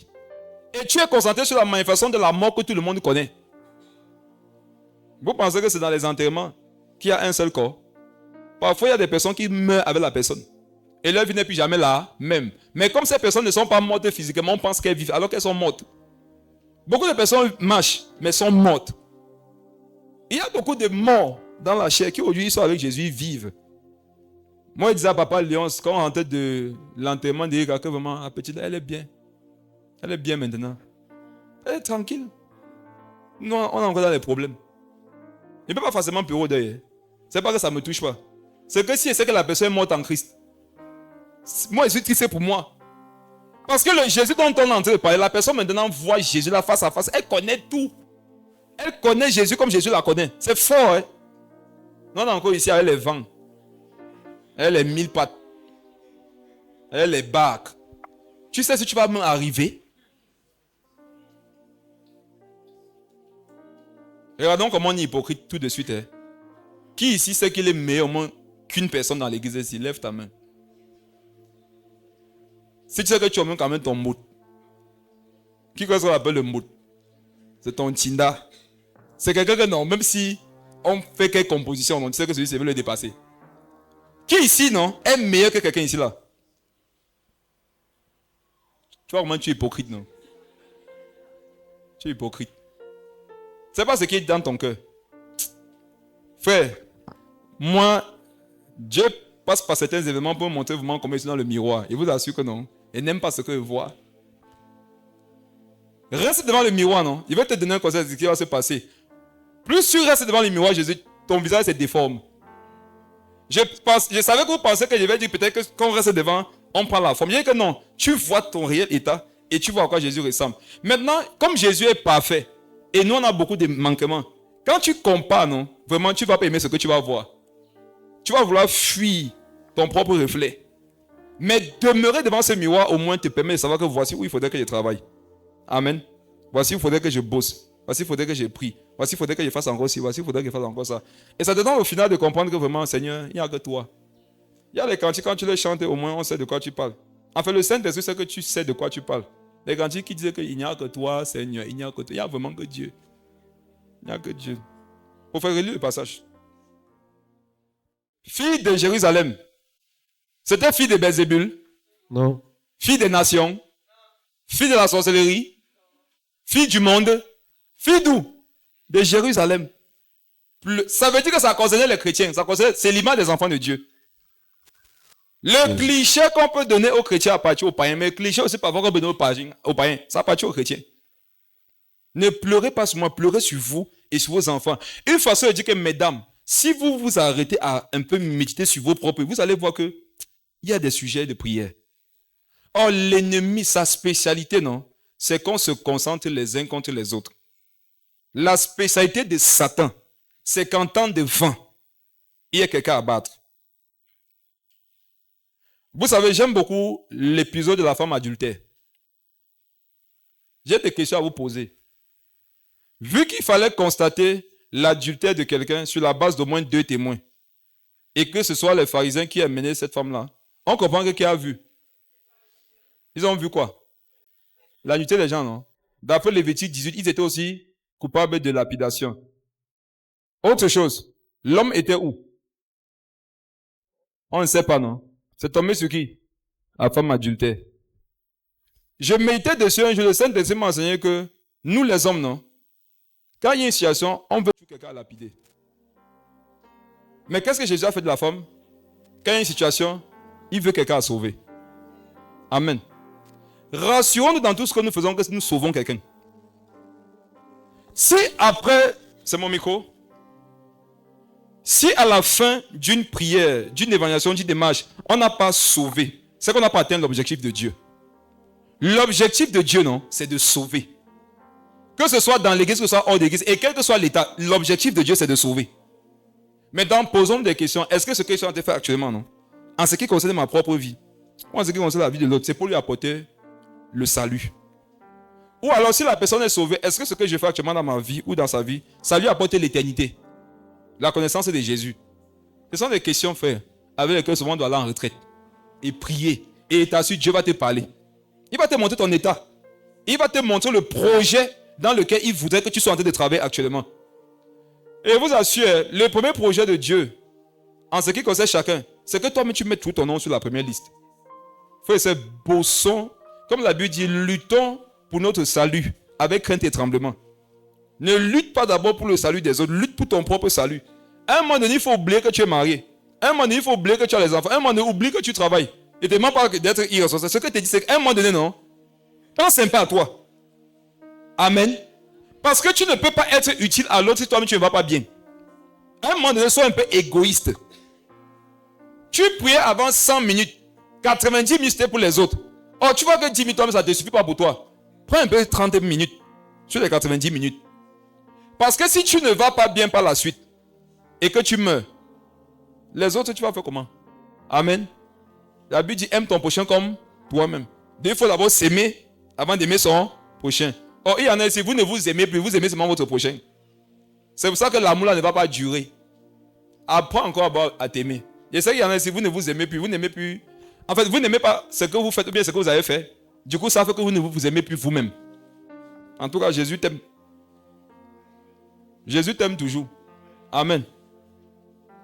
La parole, si ça arrive, ça n'entre pas dans le cœur de quelqu'un ici. Jésus t'aime toujours. Jésus t'aime encore. Et c'est que il y en a, vous n'acceptez pas. Je suis en train de sentir mon gars, il y a quelqu'un qui dit non. C'était avant. Parce qu'il a changé. Vous pensez que Dieu fait les relations qu'on connaît dans le monde là? Les gens qui font 1 heure, 2 semaines, après passe à autre chose. L'amour de Dieu est éternel. Amen. Ça veut dire que tant que tu vis, éternellement peut essayer de te sauver. Ce n'est qu'après la mort qu'il n'y a plus de possibilité. Tant que tu vis, Dieu peut encore travailler. Amen. Tu peux te relever. Si tu étais dans un puits de 10 mètres, ne crois pas que ta situation est meilleure que celui qui est dans un puits de 100 mètres. Tu sais pourquoi? Parce que dans les puits de 100 mètres, on trouve les sources douces. Les sources d'eau douce. Généralement, à 10 mètres là, c'est la boue. Donc, plus tu es profondément en bas, il te dit ça de la part de Dieu. C'est pour ça que tu vas monter aussi. Les profondeurs desquelles Dieu peut relever quelqu'un donnent une image des hauteurs dans lesquelles il va l'amener. Donc, ce que tu prenais pour te condamner là, prends plutôt ça pour t'encourager. Je n'avais plus d'espoir. Ça doit donc te donner de comprendre que Jésus seul peut t'aider. Peut-être tu avais un peu d'espoir en toi. L'espoir que tu avais en toi ne t'a pas aidé. Mets tout ton espoir en Jésus. Je suis même pas en train d'aller vite. Il faut que j'aille vite. Avançons.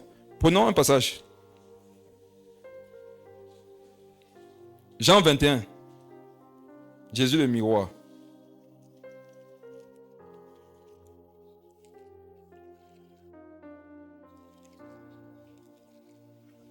Merci. Tout à l'heure, on a vu qu'ils ont traversé la barque. Et ce n'est que quand tu traverses la barque, on va le voir ici avec le verset 19. Lis le verset 19. Jean 21, verset 19. C'est le Seigneur qui s'adresse à l'apôtre Pierre. Il dit cela pour indiquer par quel mort Pierre glorifierait Dieu. Ayant ainsi parlé, il lui dit, suis-moi. Amen. Amen. Jésus n'a pas dit à Pierre de le suivre lorsqu'il était encore dans la barque. Il le lui a dit lorsqu'il l'a amené sur le rivage. Tout à l'heure, on a vu dans Jean 6 que aussitôt que Jésus s'est approché d'eux, ils ont... Comment on appelle ça? Accosté, merci. Ils ont accosté. Si tu n'accostes pas, Jésus ne va pas te mettre de le suivre. Il faut que tu accostes d'abord.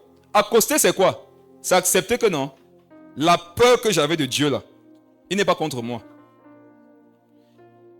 Quand on est dans la barque et que ça souffle, on peut tellement se dire des choses qu'on croit que c'est Dieu qui parle. On est ensemble. Quand ça souffle, non, je vous ai dit que la bouche s'ouvre, la poussière entre, on dit n'importe quoi. Et tu peux dire des choses, tu peux tellement dire quelque chose à quelqu'un. À un moment donné, il croit que c'est Dieu qui est en train de parler. Pourtant, ce n'est pas Dieu. Mais frères et sœurs, je le dis, moi-même ça me concerne. En temps de difficulté, la plupart des visions, il faut faire attention. La plupart des songes, il faut faire attention. La plupart des conseils, il faut faire attention. La plupart des remarques, il faut faire attention. Parce que généralement, c'est un peu imbibé sans que tu ne t'en rendes compte. Hein. Nous sommes des humains. N'oubliez jamais ça. Hein. Nous sommes des humains. Sans que tu ne t'en rendes compte, tu peux être influencé. Et quand tu es influencé, tu peux influencer aussi. C'est humain. Et quand tu veux influencer l'autre, il peut se dire que c'est Dieu. Oh, Dieu, souvent, il veut seulement que tu accosts pour te dire quoi? Suis-moi. Or, à l'intérieur de la barque, quand ça secoue, on peut se faire peur. Au point quand Jésus approche, on sait un peu que c'est Jésus. Comment vous expliquez que les apôtres qui marchaient Jésus tout le temps, ils approchent, ils ne le reconnaissent pas? Quand les vents soufflent, parfois tu ne reconnais pas Dieu. Oh, je ne sais pas si ça m'arrive seul. Hein. Parfois, quand ça secoue la frère, Jésus vient comme ça, tu dis que c'est qui ici? Tu vois, c'est un esprit impur. Tu crois que c'est un fantôme, alors que c'est Jésus. Mais quand il te fait accoster, il va te dire quoi? Suis-moi. Dans quel état le Seigneur a rencontré Pierre? Il était au sol. Si tu es au sol, ce que Dieu va te dire, ce n'est pas que je te condamne. Ce n'est pas que c'est fini pour toi. Ce n'est pas qu'il n'y a plus des oies, c'est quoi? Suis-moi. Suis-moi. Et à peine Dieu lui dit suis-moi. Regarde le verset 20. Le début. Pierre s'étant retourné. C'est bon. Tu vois maintenant, Jésus lui a dit quoi? Il s'est retourné parce qu'il voulait un peu que Jésus lui dise aussi ce qui va concerner Jean. Amen. C'est humain. Quand cette situation arrive, non? On a envie de dire à Jésus, comme j'ai voulu te faire entrer dans ma barque pour te conduire, tu n'as pas voulu là. Au moins, dis-moi ce qui va arriver à Jean. Heureusement que Dieu ne veut pas le Congo ça. Dieu a dit à Pierre que tu as dit ce qui te concerne. Si il veut que Jean soit là, que t'importe. Toi, non? Il a répété à Pierre, il lui a répété quoi? Suis-moi. Frère et sœur, c'est l'ordre. Dis à ton voisin que suis Jésus. Pourquoi tu ne regardes pas personne en disant? Dis suis Jésus. La tentation sera de dire que qu'est-ce qui va arriver à l'autre, Seigneur? Et si tu médites pour savoir ce qui va arriver à l'autre, tu vas avoir des visions. Ne sois pas... Tu es un homme spirituel, non? Amen. Tu as vu un homme spirituel aspirer, ne voir rien. Hein? Tu vas voir des choses. Et je vous donne un conseil. Quand vous recevez des choses sur le plan spirituel, faites attention si même vous connaissez que vos cœurs actuellement ne sont pas purs. Chacun sait quand son cœur n'est pas pur. Vraiment, ne nous flattons pas. Quand tu sais que mon cœur, quand tu sais que mon cœur, la période n'est pas en bon état, ce que tu reçois, non? Passe ça par l'examen de la parole 2 fois. Amen. Parce que l'influence, il y a trop de mélange entre les choses de l'âme, de l'émotion et les choses spirituelles. Et ça ressemble à la voix de Dieu parfois que tu avais écouté. C'est pour ça que parfois, non? Dans ce temps-là, il faut plutôt se rassurer de ce que dit la Bible. Quand tu traverses avec la barque là, qu'est-ce que la Bible dit? Parce que ce n'est que ce qu'il a reçu là. Aïe! Qui a fait un songe, il se poursuit dans le songe. Les songes, tu peux même expliquer. Tu te vas dans le songe, tu te poursuis. C'est les temps de confusion. En temps de confusion, on se cache. Et vous donne un conseil. Ne laissez pas le mois-ci finir sans vous cacher régulièrement en retraite. Même si tu travailles, à ta pause, non, tu peux te cacher. À l'école, tu peux te cacher pendant la pause. À la maison, tu peux te cacher la nuit. Cache-toi. Cherche Dieu. Et montre-lui l'état de ton cœur. Laisse, dis que c'est moi sinon. Peut-être pense même qu'il va bien. Je vais comment? Montre-moi mon cœur. Est-ce qu'il va bien? Est-ce qu'actuellement là, je suis en train de te suivre? Est-ce que je suis dans la barque? Est-ce que je ne suis pas en train de me noyer? Amen. Est-ce que ce n'est pas mon téléphone qu'on a pris et croire que c'est le téléphone de l'autre? Pose-toi les questions. Prie. Parce que j'ai une bonne nouvelle à t'annoncer. Si le vent là passe, non, le niveau de gloire ne peut pas être la même chose. Il y a les vents que quand tu vois comment ça souffle, tu sens qu'il faut seulement qu'il m'accroche et que ça passe. Si ça passe, oh yo. Frère, si ça passe, tu ne seras plus la même personne. Ce que tu as en train de traverser actuellement, non, supporte. Ne te laisse pas aller. Ne te décourage pas. Il y a quelque chose de bon qui arrive. Et je te prouve que ce qui est... La preuve que ce qui arrive est trop bon, non? C'est que tu ne comprends rien actuellement là. Il y a les épreuves qu'on donne à l'école comme ça. Tu as traité le problème. Tu as fini. Tu as essayé ce que tu pouvais. Après les gens, comme Ange, petit fier, les grosses lunettes qui étaient toujours au premier là. Elle lève la main, dit au professeur que monsieur, il y a une donnée qui manque dans l'exercice 1. Tu la regardes comme ça que... Quel exercice?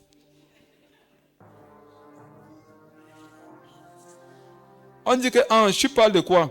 Elle dit, monsieur, on a donné la valeur de C, mais on ne voit pas N. Tu dis qu'il y a N dans le truc, c'est comment? Moi, j'ai fini avec le dossier ici depuis. Le professeur regarde les 3 minutes, après il dit que, ah oui, c'est vrai, tu dis qu'est-ce qui est vrai, monsieur? Rien n'est vrai ici, hein? Frère, il y a l'épreuve de la foi comme ça. Tu es sûr que ici, là, non, c'est bon. Un petit modèle de vent inconnu sort. Ça te montre que tu n'as rien compris. Ça te montre que tu vas recommencer. Ça te montre que tu as pris des données qui n'étaient pas justes. C'est décourageant souvent. Hein? Et quand tu vois un gars qui ne comprend pas les matières scientifiques tracer la courbe, tu sais que le gars, parce qu'il trace, non, il insiste sur le plan comme ça là. Il insiste sur le plan orthonormé. Amen. Le même exercice difficile pour la conscience, c'est parce que lorsque tu partais déposer ta feuille. après avoir fait les fonctions, quand tu vois la courbe des autres, ils ont fait la même chose. Et c'est un petit truc ici comme ça là. Ta courbe, non? C'est que par en bas. Alors que tu es courbe en haut. Tu es devant le professeur. Le professeur dit que monsieur, remettez votre copie. Tu as bien dit que remet quoi? Amen. Mais frère, la vie chrétienne ressemble à ça. Parfois, tu vas croire que tu montes. Frère, un truc te ramène au sort comme ça, tu te dis que Seigneur, on va s'en sortir. Amen. Mais la bonne nouvelle, c'est que non. Il y avait l'année prochaine, tu peux revenir. Même si c'est en redoublant, reviens. Mais frère, ce n'est pas honte de redoubler. Je montais un jour à la SNI. J'ai vu un camarade de classe. Tu vas accater les gars. Je ne dis même pas que tu demandes qu'il te montre. On n'était pas un. Tu demandes qu'il te montre, il refuse. Même étudier avec lui ne veut pas. Je ne sais pas si vous avez connu accater camarade là. Même étudier, il ne veut pas parce que le gars sait qu'il est fort. Je vous dis la vérité, les vies de bas SNI vendent les serviettes de 500. Je suis humain. Le jour que la vie, non. Je suis humain. Je suis un homme. Quand on dit homme de Dieu là, c'est d'abord un homme. De Dieu vient après. Je dis que si vous passez, vous voyez un gars qui vend les serviettes là, il est brun comme ça. Il est même roux. Je dis qu'elle est vue. Il y a une petite joie qui est venue dans mon cœur. Et que, oh, n'est pas un tel ici là. Et que, rappelle-moi non, que tu es alors, où est tes fonctions? Tu es où est tes courbes? Tu es où? Une pensée te dit que baisse la vie, quand la voiture, tu freines. Tu le salues un peu. Dieu te dit que méchant, traverse la route. Amen. Mais nous sommes des hommes. Qui n'a pas connu quelqu'un comme ça? Il était fort à l'école. Et lui, il pense que le secondaire, c'est la vie. Il y a les chrétiens, vous pensez qu'avoir fait une semaine où vous étiez dans le feu là, c'est ça la vie chrétienne. Tu vas être enseigné la semaine qui suit. Si tu penses comme tu t'en sorti l'année-ci, mon frère, le chemin est encore long. Je te donne un conseil.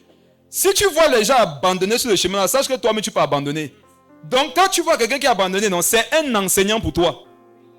Chaque personne, et vous dis, ne sont pas que des modèles pour la foi. Ceux qui ont persévéré jusqu'à la fin sont aussi des modèles. Écoutez bien, je vais expliquer. Sont aussi des modèles pour notre foi, ceux qui ont abandonné. En quoi ils sont un modèle? Un modèle, c'est une forme qu'on t'aide à avoir. Quelqu'un qui a abandonné peut te dire pourquoi il a abandonné. Et quand tu analyses pourquoi il a abandonné, tu reformes tes voies. Il t'a formé. Il y a les gens qui ont échoué, ce sont eux des bons enseignants. Parce qu'ils ont connu beaucoup de choses qui peuvent faire qu'ils te communiquent des sagesses. Ne dit-on pas que Moïse passe ses erreurs à communiquer le don de sagesse à Josué? Et c'est la vérité. Soyons très humbles. Le chemin c'est trop long. Et je vais vous dire une autre chose. Quand vous parlez beaucoup, même pas beaucoup, quand vous parlez juste une fois ou bien un peu, sur une situation que vous ne connaissez pas, vous êtes en train de dire à Dieu que si vous traversez la même chose, quelle que soit la façon dont ça va se présenter, non, vous allez réussir. Et qu'est-ce que Dieu fait? Il va te dire que qu'il se soit fait selon ta foi. Sauf que quand tu vas arriver, tu vas te rendre compte que ce n'était pas facile, comme tu le croyais. C'est un peu évident. C'est comme il peut diriger la louange, un moment donné, sa voix un peu fait, et tu dis que, oh, elle casse la vague de l'esprit. Est-ce que c'est ceux qui sont dans le micro? Tu peux même retenir trop. Parce que pour chanter, il faut d'abord retenir la liste, non? Tu n'avais pas retenu un verset. Est-ce que tu peux retenir une liste de 6 chants? Pour chanter, on retient la liste, non? Parce que c'est pas aussi marrant qu'on va dire que bon, on a fait le premier chant, attendez un peu, consulte le deuxième chant. Voilà, Saint-Esprit revient, j'ai vu le deuxième chant. Oh, on était où? Tu dois enchaîner. Et avoir la pression que si tu confonds, Romélie va te prendre la peau pour dire que c'était l'autre. Amen. Donc quand tu es de l'autre côté là-bas, tu ne sais pas ce qui se passe ici. Amen. Tu n'es pas chef de famille, ne critique pas les chefs de famille. Amen. Tu n'es pas pasteur, ne critique pas les pasteurs. Tu n'es pas un entrepreneur, ne critique pas les entrepreneurs. Vous ne dites pas amen. Tu ne sais pas de quoi tu parles.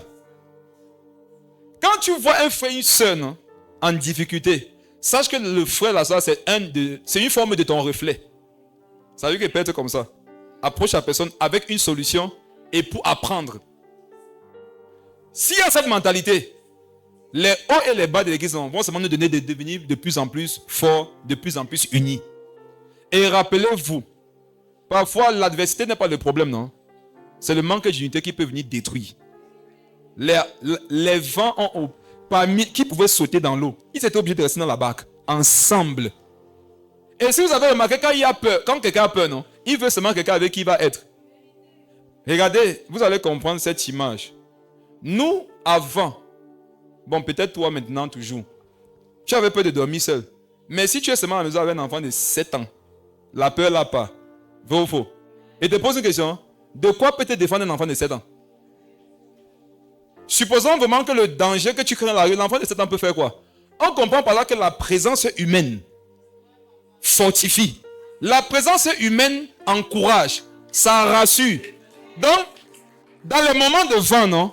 Ce n'est même pas la qualité des personnes avec lesquelles tu marches qui est important. Il faut seulement qu'il y ait des personnes avec qui tu vas marcher. Et ça va se comprendre. Sois seulement avec les gens. Or, Satan va vouloir te dire que regarde, c'est quelle espèce ici? Amen. Ne marche pas avec elle. En ne marchant pas avec elle, là, tu vas te retrouver seul. Et tu ne pourras pas vaincre cette peur. Ma prière, c'est que après ce que tu es en train de traverser, je t'assure que tu sois plus fort. Que tu sois plus forte. Et que tu sortes de là avec beaucoup de sagesse. Parce que souffrir et ne pas apprendre, c'est avoir souffert en vain. Souffrir et ne rien apprendre, c'est souffrir en vain. Regardez un passage. Regardons. Jean 13.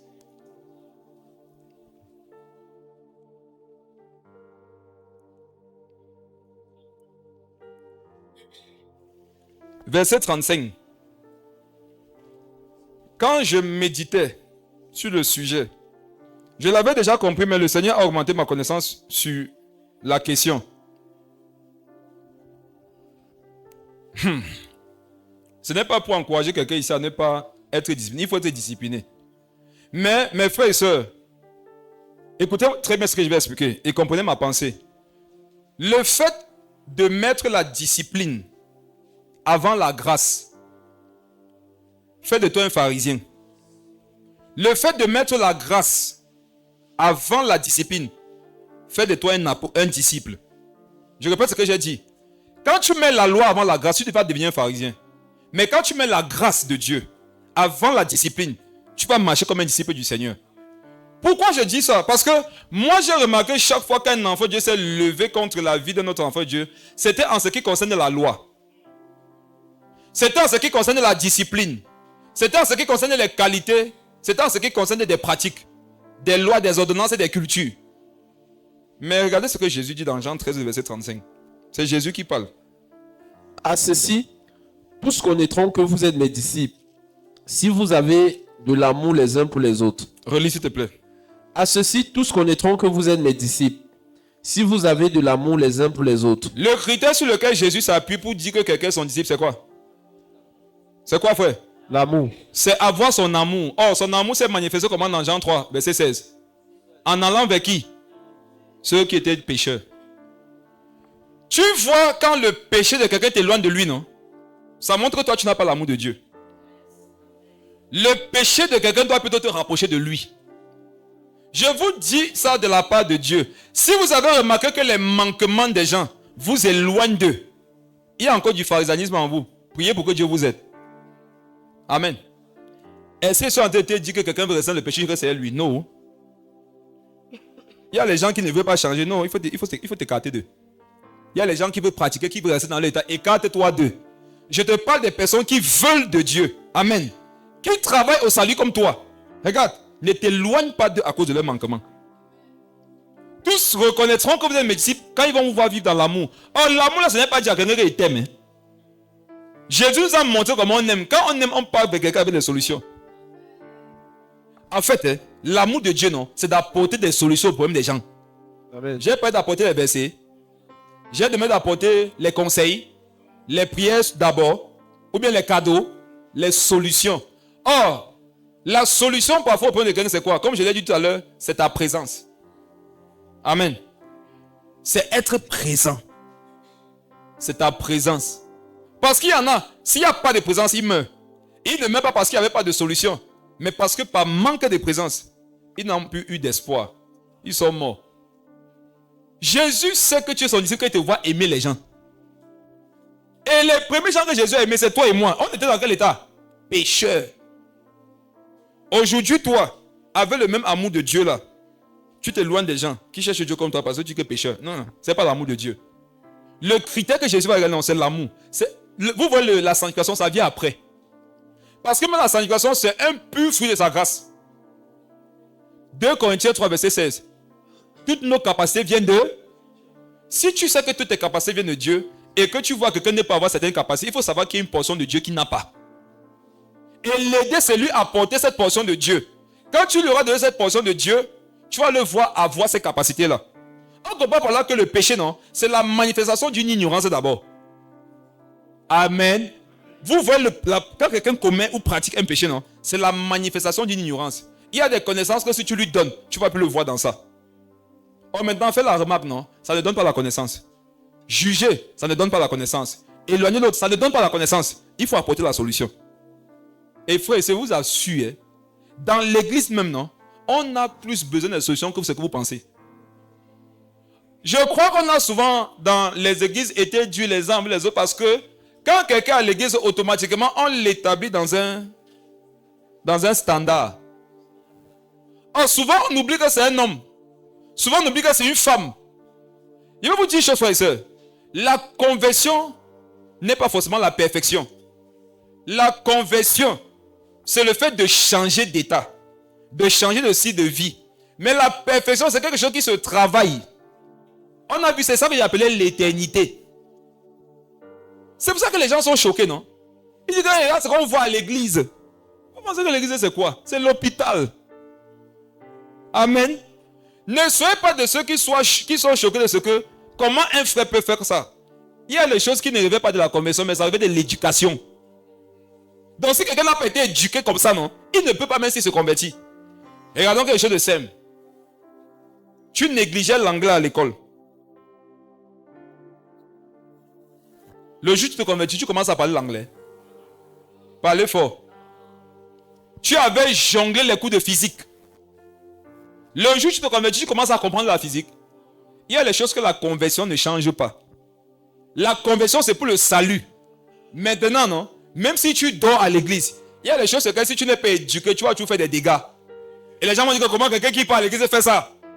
Comment quelqu'un qui est à l'église est dans cet état? Non, il n'est pas éduqué. Il faut lui apporter la solution. Ça peut même concerner les choses de la foi. Nous tous on apprend encore. Et vous donnez un conseil, sachez que tu es malade. Ne vois pas la maladie de quelqu'un comme étant trop grave. Ils ont le diabète, la dysenterie et l'hépatite B. En phase terminale même. Tu as la grippe, il s'éloigne de toi. Tu dis que non, tu peux me contaminer de ta grippe. Qui devrait avoir peur de qui? Et moi j'ai remarqué que quand on fait les examens, non, ce sont les plus malades et même qui s'éloignent des petits malades. C'est qu'on n'a jamais fait ton examen. Si on fait ton examen, tu vas voir ton réel état. La preuve que tu es très malade, c'est que tu penses que tu vas bien. Si tu es un enfant de Dieu, tu penses que tu vas bien. C'est la preuve que tu es très malade. Parce que ceux qui sont souvent un peu en santé, là, ils sont conscients de leur maladie. Parce qu'ils sont à l'hôpital. Ne pense pas être malade les gens qui ne vont pas faire les examens. Oh, c'est ça qu'il veut que tu fasses, non? Va un peu devant le miroir, fais ton examen. Dis que c'est Jésus, fais-moi un check-up. C'est ça qu'on appelle ça. Comment ça? C'est comme ça qu'on appelle ça, non? L'examen complet là. Seigneur, fais le check-up de mon cœur. Regarde, pour ton cœur, ça va prendre 2 mois. Parce que quand on va arriver à lancer ton cœur, les cadenas qu'il y a là-bas, non?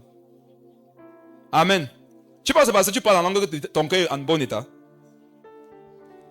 C'est pour ça qu'il faut beaucoup parler en langue. Parfois, parce que tu parles beaucoup en langue, tu vois vraiment que ton cœur, non? Il y a les cadenas. Amen. Qui vit ça? Tu parles en langue, c'est comme si ton cœur était exposé devant toi comme ça. Tu te vois tel que tu es.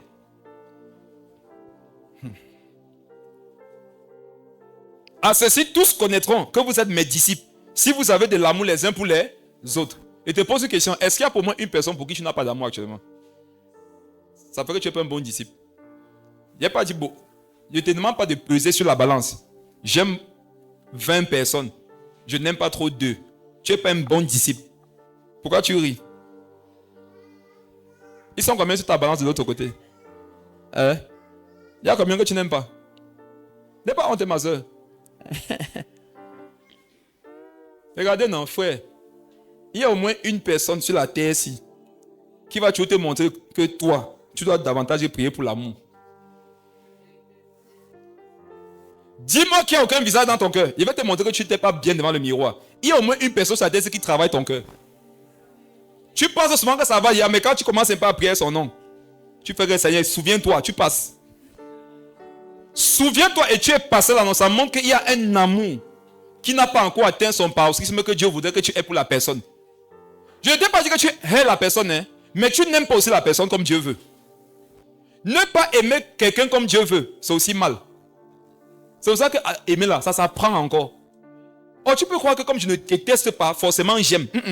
C'est pas parce que tu ne détestes pas que tu aimes. Tu peux ne pas détester, non? Et ne pas aimer aussi. Il y a des gens qui sont neutres. Dieu a dit qu'il y a des gens qui sont tièdes, non? Tu n'es pas chaud, tu n'es pas bouillant. Ça veut dire qu'on te dit que tu es la personne aussi? Non. Et la laisse en vie? Non. Amen. Donc tu dis que mettez-la dans le coma. La personne vit et la personne est dans une forme de mort. Mon frère, ma soeur, je te repose la question. Dans ton cœur actuellement, le visage de qui ne laisse pas sortir beaucoup d'amour de ton cœur? Va en retraite avec ce visage. Et dis à Dieu que Seigneur, non, voici mon problème ici. Je n'ai pas dit la personne, mais l'image. Ça me montre moi là, je ne vais pas bien. Aide-moi. Comment savoir que tu vas bien? Tu aimes tout le monde. Quand tu as une manifestation d'une bonne santé spirituelle, non, c'est que tu aimes même tes ennemis. Ce sont des critères que Jésus nous a donnés. Si tu as vu que tu n'aimes pas même tes ennemis, tu n'es pas en bon état spirituel. Je ne veux pas savoir ce qu'ils ont fait. Ça ne dépend pas de qu'est-ce qu'ils ont fait ou pas. Ça dépend de l'état de ton cœur. En ce qui concerne l'amour vis-à-vis d'eux. Le temps là passe vite. Prenons rapidement.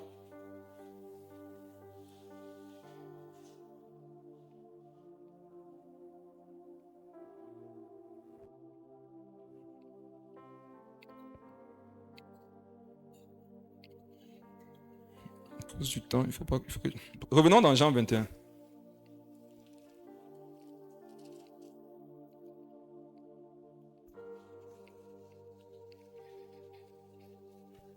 Le verset...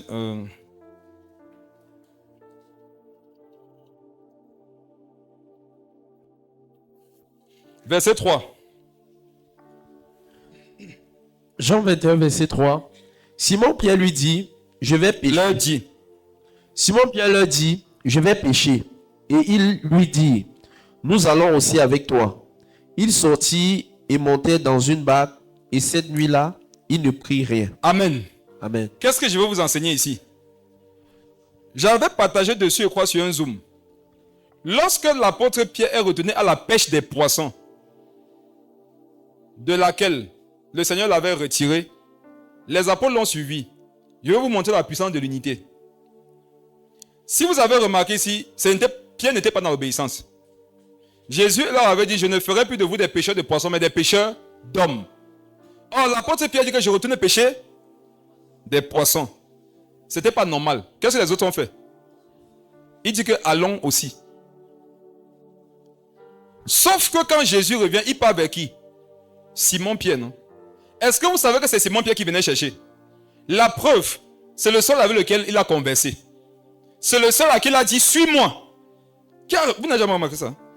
Il n'a pas parlé avec les autres apôtres. Il n'a rien donné comme recommandation à l'un d'entre eux. Même ce qui concernait Jean, il en a parlé avec Pierre, mais il n'a pas parlé ça à Pierre lui-même, à Jean lui-même. Ce qui concernait Jean, il en a parlé avec Pierre, mais pas avec Jean lui-même. Écoutez ce que je vais vous enseigner. Si, à cause du tumulte qu'il y avait eu, les autres apôtres disaient à Pierre que la voie que tu as prise là, non, pas là-bas seul. Est-ce que Jésus ne devait pas revenir vers Pierre pour autant? Mais est-ce que les apôtres devaient être là? Ils devaient être absents le jour d'une restauration, le jour de l'établissement de l'apôtre Pierre comme étant celui qui devait les amener quelque part. C'est les choses que j'ai souvent enseignées ici. Vous assure, frère, le temps est venu de le pratiquer. Vous voyez quand Paul dit que je vous ai déjà dit que je vous aime à la vie et à la mort. C'est une façon de dire que Pierre, je ne comprends pas trop actuellement, hein, ton mood de pêcher encore les poissons. Hein. Mais c'est que tu es Pierre. Allons d'abord avant, on pêche ensemble. Quand Jésus va venir, vous-même serez là. Mais si parce que Pierre pêche le poisson, tu dis que Pierre, on marche mieux ensemble. Tu seras curieux de voir que toi qui n'es pas retenu à la pêche de poisson, ce n'est pas avec toi que Jésus revient. Parce que dans l'esprit, tu ne connais pas le programme de l'esprit. Je méditais sur la dernière fois que j'étais bien, c'était un temps de retraite où j'ai beaucoup médité. Je médite et le Saint-Esprit commence à m'enseigner sur le chemin. C'est effrayant, l'amour de Dieu. C'est ça l'amour de Dieu. Jésus dit, je suis le chemin, la vérité et la vie. Amen. Il n'a pas dit qu'il est un chemin, il est le chemin. Il est en même temps le berger, n'est-ce pas? Qui protège les brebis dans la bergerie. Il dit que lorsqu'une brebis s'égare, qu'est-ce qu'il fait? Il laisse les 80, il part chercher la brebis qui s'est égarée. Soyons concentrés. Lorsqu'une brebis s'égare, comment est-ce qu'on appelle le chemin de la brebis? Chemin d'égarement, non? Quand une brebis s'égare, ça veut dire que le chemin, c'est un chemin de quoi? D'égarement. Et le Seigneur me dit que moi, je suis quoi? Je dis le chemin. Et il dit que le berger qui part chercher la brebis là, c'est le chemin, non? Je dis oui. Il dit, il cherche la brebis sur quel chemin? Sur le chemin de l'égarement. Le Seigneur Jésus m'a dit qu'il m'aime tellement. Le Seigneur Jésus m'a dit qu'il aime tellement ses enfants. Que lui, le chemin souvent, il est capable de prendre le chemin de l'égarement pour sauver une brebis. Je me suis dit, et là je me suis rappelé de Romains 8. Qui me séparera de son amour? Mes frères, quand vous lisez Romains 8, non, aussi la vie et la mort. Pourquoi la vie et la mort? Parce que ta sanctification peut t'éloigner de Dieu. Ton péché peut t'éloigner de Dieu, non? Ta sanctification aussi. Mais tellement Dieu t'aime, non? Il te promet qu'il va se rassurer que rien de Dieu ne te sépare de lui. Le jour où le péché devait venir pour t'éloigner de lui, il va régler la question. Le jour aussi la sanctification devait venir te mettre dans un état d'orgueil, qui va faire en sorte que tu crois que tu es arrivé et t'éloigner de lui, même ça il ne va pas permettre. Mais dans tous les cas, il veut que tu saches une chose, non? Jésus va te sauver. Quel que soit le niveau, je ne sais pas actuellement quelle est ta position spirituelle. Jésus, le chemin, est capable parfois de faire les virages. J'ai dit que c'est toi qui dois faire ça. J'ai dit que c'est toi qui dois... Tu es le chemin, tu es le berger. Laisse Jésus virer pour aller chercher les gens. Amen. Parce que certains vont commencer, ils sont partis virer, mais ils vont caler. Non, tu n'es pas Jésus. J'ai parlé de Jésus. Jésus nous aime, frère. Et vous savez pourquoi nous ne sommes pas particulièrement attachés au salut des gens? On classe facilement les gens. C'est parce que ce n'est pas nous qui sommes morts à la croix pour quelqu'un. Un papa ne peut jamais avoir le même... Excusez-moi les papas. Excusez-moi. Mais il est très peu probable qu'un papa ait le même niveau d'attachement que la mère avait l'enfant. Regarde, ils ont été liés pendant 9 mois. Pour faire l'enfant, vous avez été liés 2 minutes. Mais elle et l'enfant, ils ont été liés 9 mois. Elle a vécu les douleurs de l'enfantement. Elle a failli mourir. Ça fait que comme elle a plus sacrifié, il y a souvent un attachement qu'elle a. Je dis souvent parce qu'il y a aussi des cas que si on te dit que c'est elle qui a accouché, tu ne crois pas. Mais bref, restons dans la logique d'une femme normale. Il y a un attachement forcément qu'elle aura avec l'enfant que le papa risque de ne pas avoir. Parce qu'elle a plus souffert pour donner naissance à l'enfant. De la même façon, frères et sœurs, allez regarder les souffrances de Jésus. Jésus a souffert sous Ponce Pilate. Allez méditer ce que ça veut dire. Jésus a aussi souffert de boire la colère de son Père. En fait, sous Ponce Pilate, c'est le plus haut niveau de souffrance que les humains peuvent infliger à notre humain. Jésus a subi ça. Souffrir de boire la coupe, c'est la souffrance la plus haute aussi que Dieu peut imposer à un homme. Donc, en ce qui concerne le plan divin, en ce qui concerne le plan humain, Jésus a vécu les 2 plus hauts niveaux de souffrance pour qui? Pour les brebis. Et vous pensez que Jésus peut abandonner une brebis du jour au lendemain? C'est parce que ce n'est pas vous qui êtes mort pour la personne. Dès qu'un chrétien, tu n'entres pas dans ses critères, il te classe. Tu es perdu. Vous pensez que Jésus perd les brebis facilement comme ça? Oh. Quelqu'un qui laisse 99 juste pour un qui a fait l'erreur. Est-ce que vous n'avez même pas compris ça? Frère, comprenons la mentalité de salut du Seigneur. Il veut sauver. Il y en a même ici. Si on n'avait pas insisté, c'est que tu es là.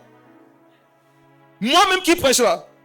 C'est parce que forcément il y a des gens qui ont insisté aussi un jour. Il y a un tonton là que j'ai fatigué. Tonton Dickens. C'était nos premiers pères dans les choses de Dieu. Adrigéo. Frère, je ne sais pas si il y a quelqu'un qui le connaît. J'ai marché qui est ici avant. Toi, tu l'as connu, non? C'est un tonton là qu'on avait à l'église évangélique. On l'a malaxé. C'est pour ça que chez moi, on ne peut pas faire la vie avec quelqu'un. Et c'est ce qu'elle fait. On l'a fatigué. Ce qu'on lui a fait. Un jour, on était à un camp biblique. Je voulais faire le yo. J'ai volé les lunettes de ma mère. Les lunettes médicales. Je porte les lunettes médicales au camp biblique. Il me dit, Clément, viens ici. Il me dit que depuis quand tu portes des lunettes, que j'ai mal aux yeux. Il me dit que tu as mal aux yeux depuis quand? Il dit que non, depuis. C'est seulement qu'il n'avait plus les lunettes. Le gars dit que mince. Il a insisté. Il a dit que j'ai mal aux yeux. Je suis comme ça moniteur. Donc prédicateur des enfants, non? Il a dit ce qu'il voulait, non? Mon frère. Donc maintenant, quelqu'un a sa maladie, tu veux lui imposer qu'il n'est pas malade et que je suis que malade. Parce qu'il fallait que j'ai les lunettes pour faire le beau. Amen. Il a souffert derrière nous. Et il y avait aussi un grand frère du frère Adrige qui s'appelle Patrick. C'est les gens que nous on a fatigués. Il a dit pendant des années. Mes frères, mais un jour, non, ça nous a pris. Donc moi, je sais que non, quelqu'un peut jongler, non. Mais laissez qu'il jongle au milieu de la sainteté. Un jour, ça va te prendre. C'est comme les mauvaises compagnies. Hein. L'église, c'est les bonnes compagnies. Vous avez remarqué que quand tu es un seul chrétien, tu marches avec beaucoup de faux amis. Tu vas commencer à faire comme eux. Quand tu es aussi un faux chrétien, non, tu restes avec les vrais chrétiens. Tu vois tes trucs que tu fais pendant la louange, que tu gagnes les gens, non. Un jour, tu vas te sentir pleurer, tu vas pas savoir pourquoi tu pleurais. Laissez les gens jongler à l'église. Laissez-les tourner. Quelqu'un vient ici, quelle que soit sa motivation, non. Je te dis ça de la part de Dieu, tu es la bienvenue. Viens jongler. Un jour, une prédication comme une autre va sortir. Ça va te prendre. Tu vas même venir pour piéger un dossier. C'est la parole qui te piégera. Peut-être tu venais pour une autre raison, non? Mais un jour, la vraie raison va te visiter. C'est pour ça que je parle comme le Seigneur avait dit. Allez au coin des rues, non? Appelez en plus grand nombre tous ceux que vous trouverez qui viennent. Dites-leur que la table est préparée, elle est prête. La Bible dit que ça sera semblable au royaume des cieux. Un maître qui a préparé la nourriture, il veut que les gens viennent manger. Mais frère, c'est inviter les gens à l'église. Invite-toi d'abord toi-même. Parce que, est-ce que tu veux inviter quelqu'un quand toi-même tu n'es pas là? Invite-toi, non? Et invite les gens. Dieu va nous aider. Je vous dis qu'ici, non? Ils sont seulement partis avec Simon. Actuellement, là, on doit être Actes des Apôtres 2:4. Un cœur, une âme, un esprit. Personne ne se perd. Amen. Amen. Personne ne se perd. Dis Amen fort. Amen. Personne n'est rejeté. Amen. Personne ne perd son salut. Personne n'est délaissé. Je dis personne. Amen. Tous dans la barque là, non? Que Dieu fasse grâce que chacun arrive. Parce que le jour où tu oublies que ton ennemi c'est le diable, mais un frère, une soeur, le jour où tu penses même que ton ennemi c'est un péché, tu vas tomber. Notre ennemi ce n'est pas un péché, notre ennemi c'est le diable. Le diable n'est pas le péché. La question du péché a déjà été réglée. Amen. Jésus a déjà réglé la question du péché. L'ennemi qui nous reste là, c'est Satan. Donc si tu sais que quelqu'un est ça, si la personne que tu dis là c'est Satan, traite de la personne, traite le frère, traite la soeur comme tu veux.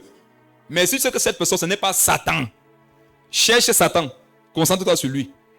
Parce que c'est un champion dans le mensonge. C'est un champion pour distraire les gens. C'est un champion pour fatiguer. Moi je sais que nous sommes malades. Et on doit aller voir le médecin Jésus-Christ. Pour qu'il nous aide. Vous savez le jour du jugement, ça sera compliqué parce que on aura beaucoup cru que ça dépend du niveau de perfection d'abord. Non. Pourtant, ça dépendra de la mesure que nous aurons utilisée. Je ne sais pas si je vous ai partagé ça, mais c'est l'une des choses que j'ai découvertes dans ma Bible le mois passé, alors que j'étais en retraite. J'ai vu que comment Dieu va nous juger. Dieu ne va pas nous juger en fonction de ce que... Paul disait que le royaume, ce n'est pas ne fais pas, fais, non. Je ne sais pas qui a lu le passage.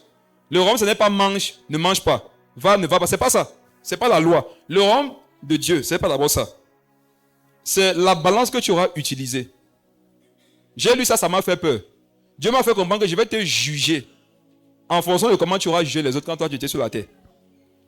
Et c'est là que ça rejoint le passage qui dit que obtiendra miséricorde qui a usé de miséricorde. Ça veut dire que si j'aurais pardonné à mon prochain, Dieu aussi va me pardonner. Mais si je n'avais pas pardonné, Dieu ne me pardonnera pas.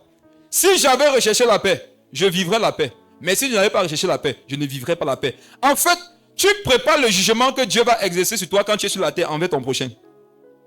La façon dont tu traites ton prochain, non, c'est comme ça que Dieu va te traiter.